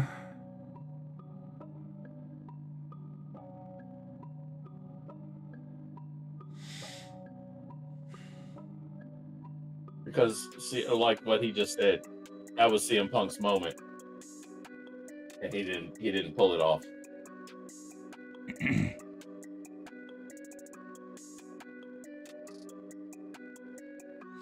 But it's like I don't know. It's like false finishes have just become a spot now, though. That's my problem. That's kind of a. But yeah, you're right. You almost have to do. Was it like Cody last year to win in WrestleMania? He had to do his finishing move 3 straight times. Yeah. To get the win. It's like if you just do it once, everybody's like, "Oh." I mean, I guess that's yeah.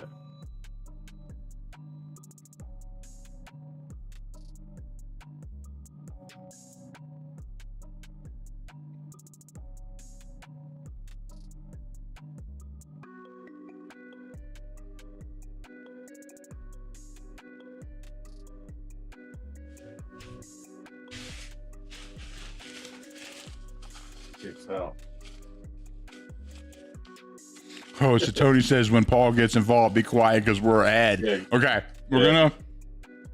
You react, Tony. And there's a bit of the delay. Yeah, the stream always adds a little bit of a delay anyway, no matter what. Yeah. But you react, Tony, if it happens. But you're right. Well, no, because we're ahead of you. What I'm saying is, like, if you like, we'd already seen it, and then you react, right? I think we should just start. No, I think we're doing this wrong. We need to react, but with like random stuff. Like, oh my goodness, Undertaker just came out. Can you imagine? Oh my god! Like, just, and then have everyone just waiting. Like, what? Taker is? Man, ain't no Taker. What is happening? What these guys?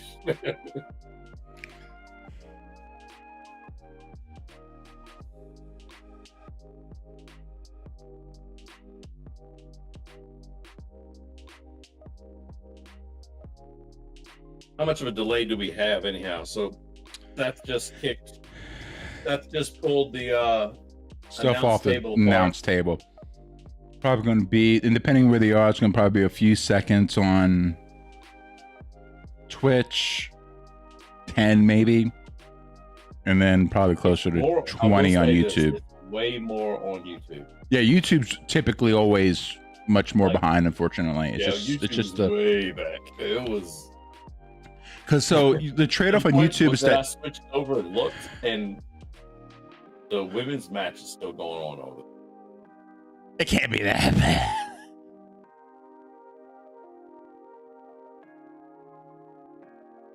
.5 seconds on Twitch. Okay. Yeah, that makes sense. Yeah, depending on where you are, somewhere like, let's say like 10's a bad one, but you always got to count for people's, You're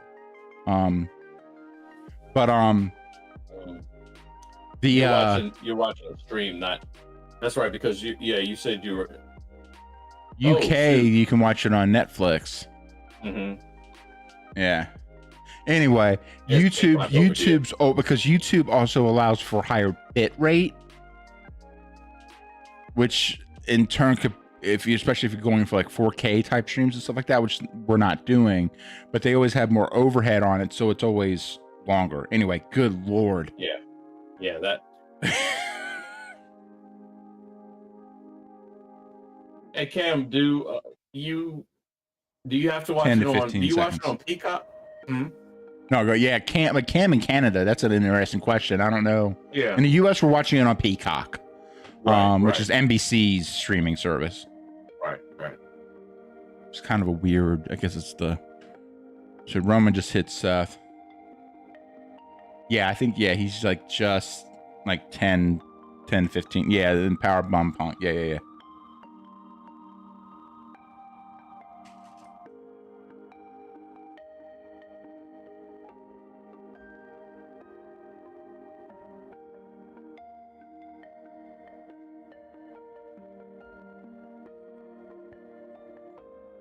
Like right now, we're sitting here, Roman's trying to figure out what to do.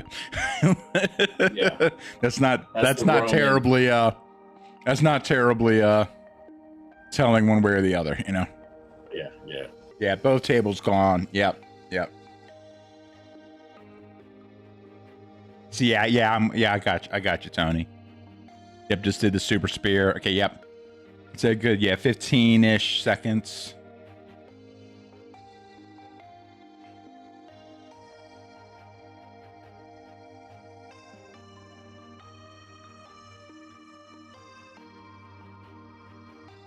By the way, hey man, this is all your fault.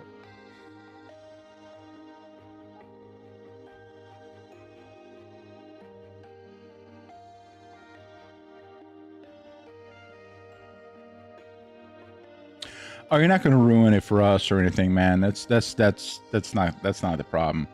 We can definitely, especially for this match. Got the guillotine on. Guillotine? That's not guillotine. It's a type of guillotine. Yeah. Flips it. Did you hear, man, how many counts I heard? Yeah, it was at least okay. three. At least three. Maybe the first one was him hitting the mat. Like, Well, that's the thing. You live. kind of do that towards like they plant and then they.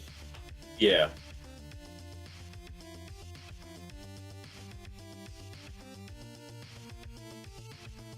Scorpion Deathlock.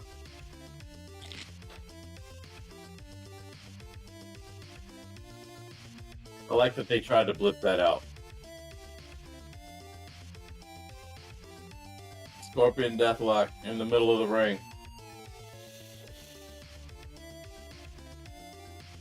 Goddamn right.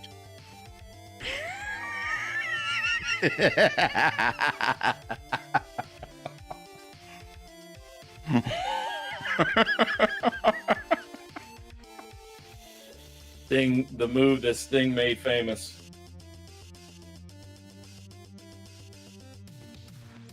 The move that a Canadian, not even Bret The Hart, move that invented. Sting made famous. Mm-hmm. You know the strength that takes. Like sometimes I watch this and I forget, but the strength that it takes to have a grown man, not a small grown man, holding them this way, and then after standing that way for a while, just flip them over you. 1, 2, no sir. Man, these guys are going at it, and no spoilers here. Just because you're still kind of catching it. Paul has not yet been involved.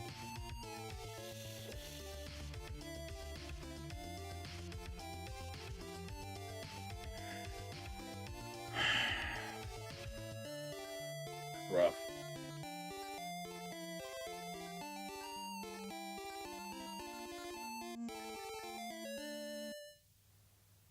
Yeah, that's what we're talking. The power on Seth. That. Yeah. Right? I just sometimes I forget, and it's like, my goodness.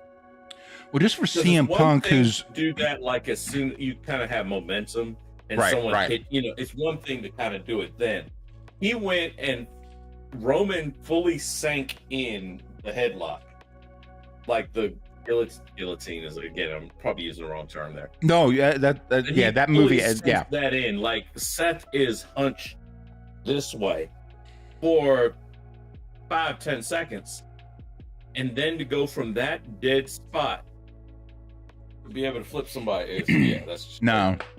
Also, like for me, it's so weird because like CM Punk is usually one of the smaller wrestlers in the matches that he goes into.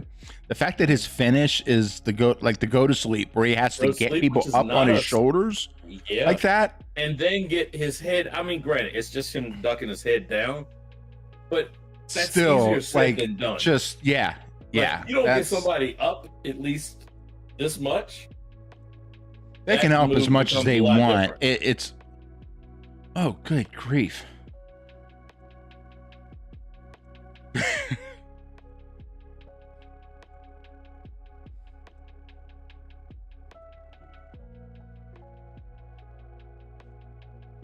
We're about to get really quiet. Yep. Yep. What are you doing? What are you doing? Better make the right choice. Dangerously.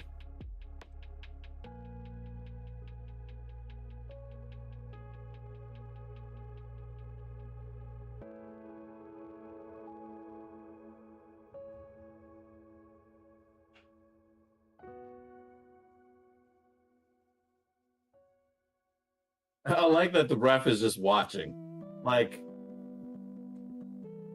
It's no DQ. And the chair, he just slide in the middle. No. It's no he DQ. didn't. Well, no. It's just he slid it in. And there have to- Paul. to CM Tony's Punk. coming and say, "Paul, put it down." Yeah. Tony's with us. Put it down. Put it down. He did. And now here comes the time. There it is. I knew it. Okay, we're not saying, but Nope. yeah.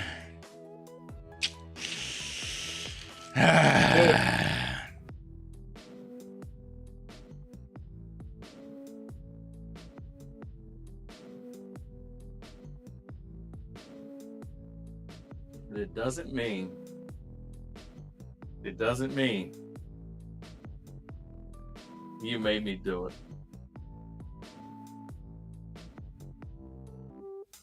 You with us, Tony? Here's the deal. Just because he did that, I don't think he's on Roman's side either. I acknowledge you, my tribal chief. Uh-oh. Yeah, low. Yeah, he's at the low blow. Yep. Fuck you, Paul. Yeah.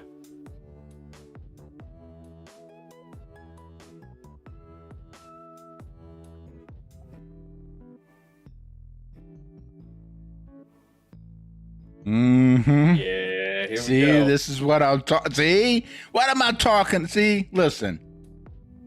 He's got the smile. He's in place. He's right there.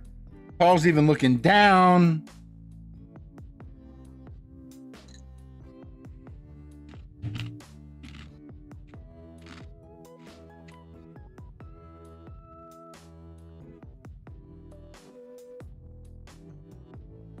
Woo!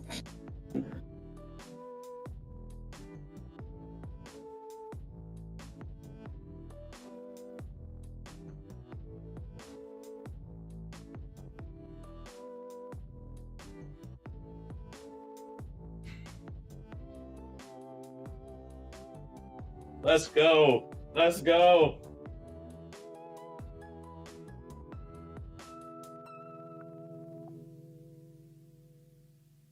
Not a prediction. That's a spoiler. What if I don't think I had it on there? The stream. It's the Woo! Yep. Dummy. Yeah. Yeah. I mean, yeah. Oh, yeah. I would just like to say, I think somebody was talking about this before the stream started. I can't remember who that dude was. Let's go.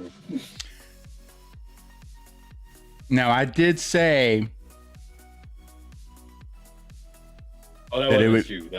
I was just making it. no, but I mean, well, you kind of wondered about Seth himself in like a different way, but I was saying that it like I was wondering with the whole dynamic between Roman and CM Punk, would it be a situation where Seth would take advantage? Now, I was open to it being like a direct swerve, and I did say that the only person that can make a swerve here is Paul. But I was also open to it being more of a distraction situation and Seth being able to take advantage of it from there too. But this Is exactly what I was thinking. makes Legitimately. more sense. Yeah. This isn't like retro. Oh, I'm No, gonna look back. no, This is you were exactly kinda- like the way that I thought this would go. But now the question is that this is tying to something with like you were kind of bringing it to The Rock, and that's why I don't know. That's where I'm not That's a big jump. entirely Don't get me sold. wrong. Yeah, This would be step one, though. This would fair be enough. step one. Fair enough. And I'm not saying tomorrow night we would see the unification. I don't mean that necessarily. But in the not too distant future, Seth goes over. Seth wants a championship. Who would be the guy he fight, Jay?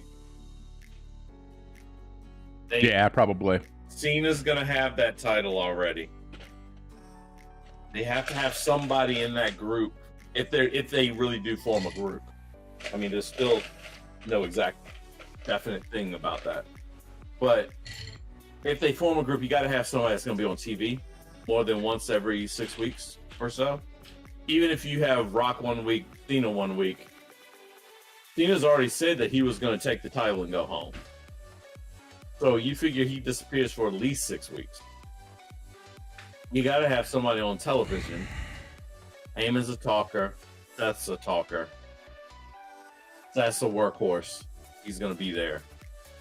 Yeah, Seth. I'm kind of going in between. No, but yeah, Seth, and, but like, Seth, your side, Seth's someone who's got the whole package. If you bring in someone like Paul, then that opens up the door for them to bring in people that aren't necessarily talkers, because you got two people that can help carry that. They could be the front of it, you know. So I'm gonna say you can't bring in people that are talkers in their own right, but you could, you know, open up the door to bring in someone who, like, you know, that. But like, even like, oh, I mean, actually got some pretty good people on the mic right now, relatively speaking. There's even Breaker's, you know, showing himself to, you know, for what he is, be able to come in and talk. So, yeah.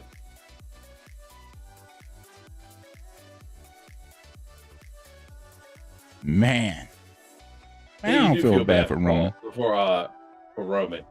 I feel bad for Roman. It's hilarious to almost feel bad for him because of how much of a prick he's been for so long. But man, I hate to say it, but there's nobody better than Paul Heyman, man. There's nobody better. He is all the things.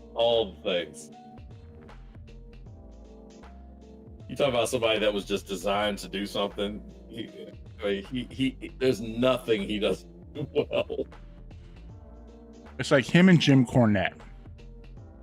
Yeah, fair enough. If it wasn't for the wrestling business, I don't know what they would have done. What else are they doing? Like, it'd probably have been something that ended them up in jail.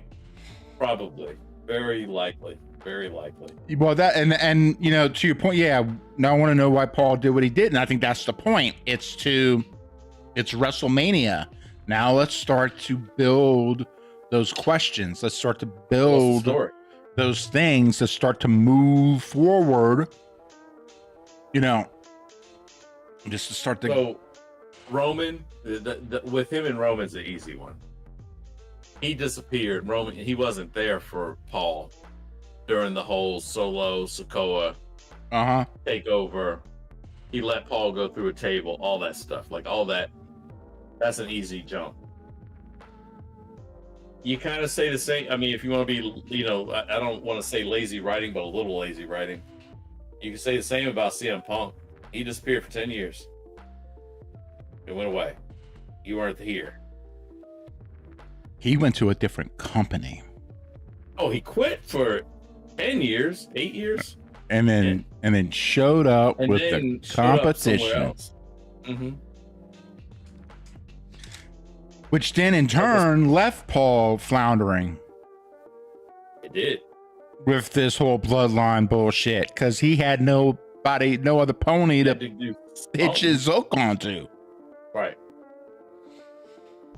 I would expect, Tony, that there would be there's going to be a segment on Monday. You think they'll have something? If not a live segment, maybe something there. Like, you know, now, okay, so let me put it this way.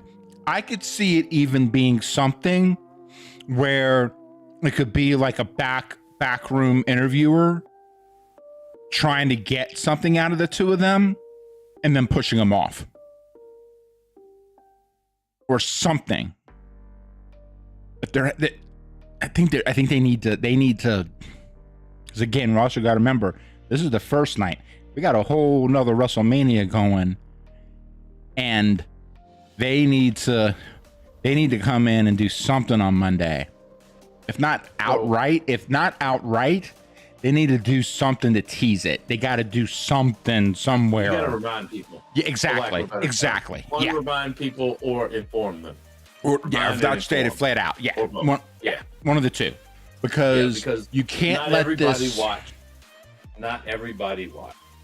And if they did, they might forget about it because of night two. I mean, it's the only problem with the 2-night format. Right. is you're already then building in another whole big returns on Raw after Mania. I mean, I would expect so. I'd expect some. A lot of it is so questionable because we have so many more matches tomorrow to kind of figure out. But, whew. Yeah, you feel bad for Roman. As bad as you can feel about for somebody that has been a real. Storyline wise, I do. We're live tomorrow. So tomorrow night, Yeah, this is a good chance to talk about tomorrow night. So this again, I was talking about the whole problem with it being on Easter weekend. So I got my wife's family coming over for dinner tomorrow night for Easter because they a bunch of Catholics and stuff. So. Is Easter a big deal for Catholics? It kinda. The guy doesn't celebrate holidays, but like, yeah, it is. I got my see. Not saying it's like. All right, so let me just. My Italians. I'm picking. Just he's picking at me because my Italian side is Episcopalian. My Cajun side is actually Lutheran, but my wife's family is actually very, very Catholic. And the problem for me is that it's going to start at the same time, 7 p.m. Very Catholic. Very, very Catholic. This is very she's one of 7 kids. I'm not saying very, very Catholic. She's very, very. And he said, Tony saying, I'm Irish, Italian, and English myself. See, so like the whole thing, like so. The problem is in Idaho, where I am, Idaho,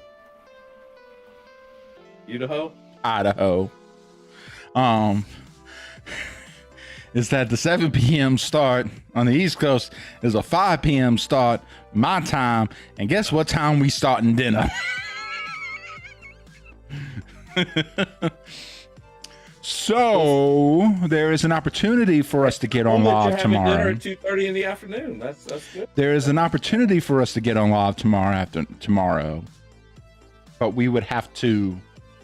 We may be just logging in time for the Cena match, or we could start it because it's on Peacock. We could start it later, but yeah, I mean, I got this moment, it sucks. This families first, man. As far as like the live stream, I can watch it, but yeah. We will. There's a very good chance tomorrow because here's the other reality of it as well. So I'll play it on my side.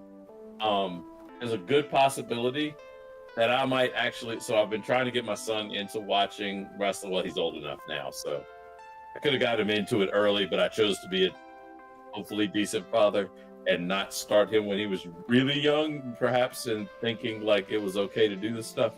Or talk to women a certain way, or all the things that wrestling is maybe not the greatest at, but really great entertainment. We may be watching that together for our first WrestleMania, and that's we don't need to stream getting. I will be on afterward. And that and that's my thing too. Is we might maybe, if anything, even if you get to watch it ahead of me, and then maybe we can do kind of a bit of a replay of it. Because I don't care about spoilers. I don't care about spoilers. Maybe what we'll do is maybe we can go and we can, because the cool thing about that is I can fast forward through the matches that we're not really all that into. And then we can maybe go through and watch the ones that are a bit more involved. So we'll figure something out. In other words, we're saying we appreciate everybody that's been on tonight. Absolutely. Tony, Cam, everybody. At some point. Yeah, some point. We will be. There may be some shorts that show up between now and then. There may, we'll figure that out. But we'll see. Awesome. Well, again, either way, have a great. It's WrestleMania weekend. Yeah, it's WrestleMania weekend and Easter weekend and all kinds of other stuff going on. All the weekends. All the things. It is the weekend. That's the main thing. It is the weekend, but more importantly, we definitely really, really, really appreciate everyone who hopped on tonight, whether they chatted with us or not. We hope you had a great time watching night 1 of WrestleMania. I know Ian and I did, and we definitely appreciate having you all on. We love you all, and this is Getting Worked, signing out. Later, fam.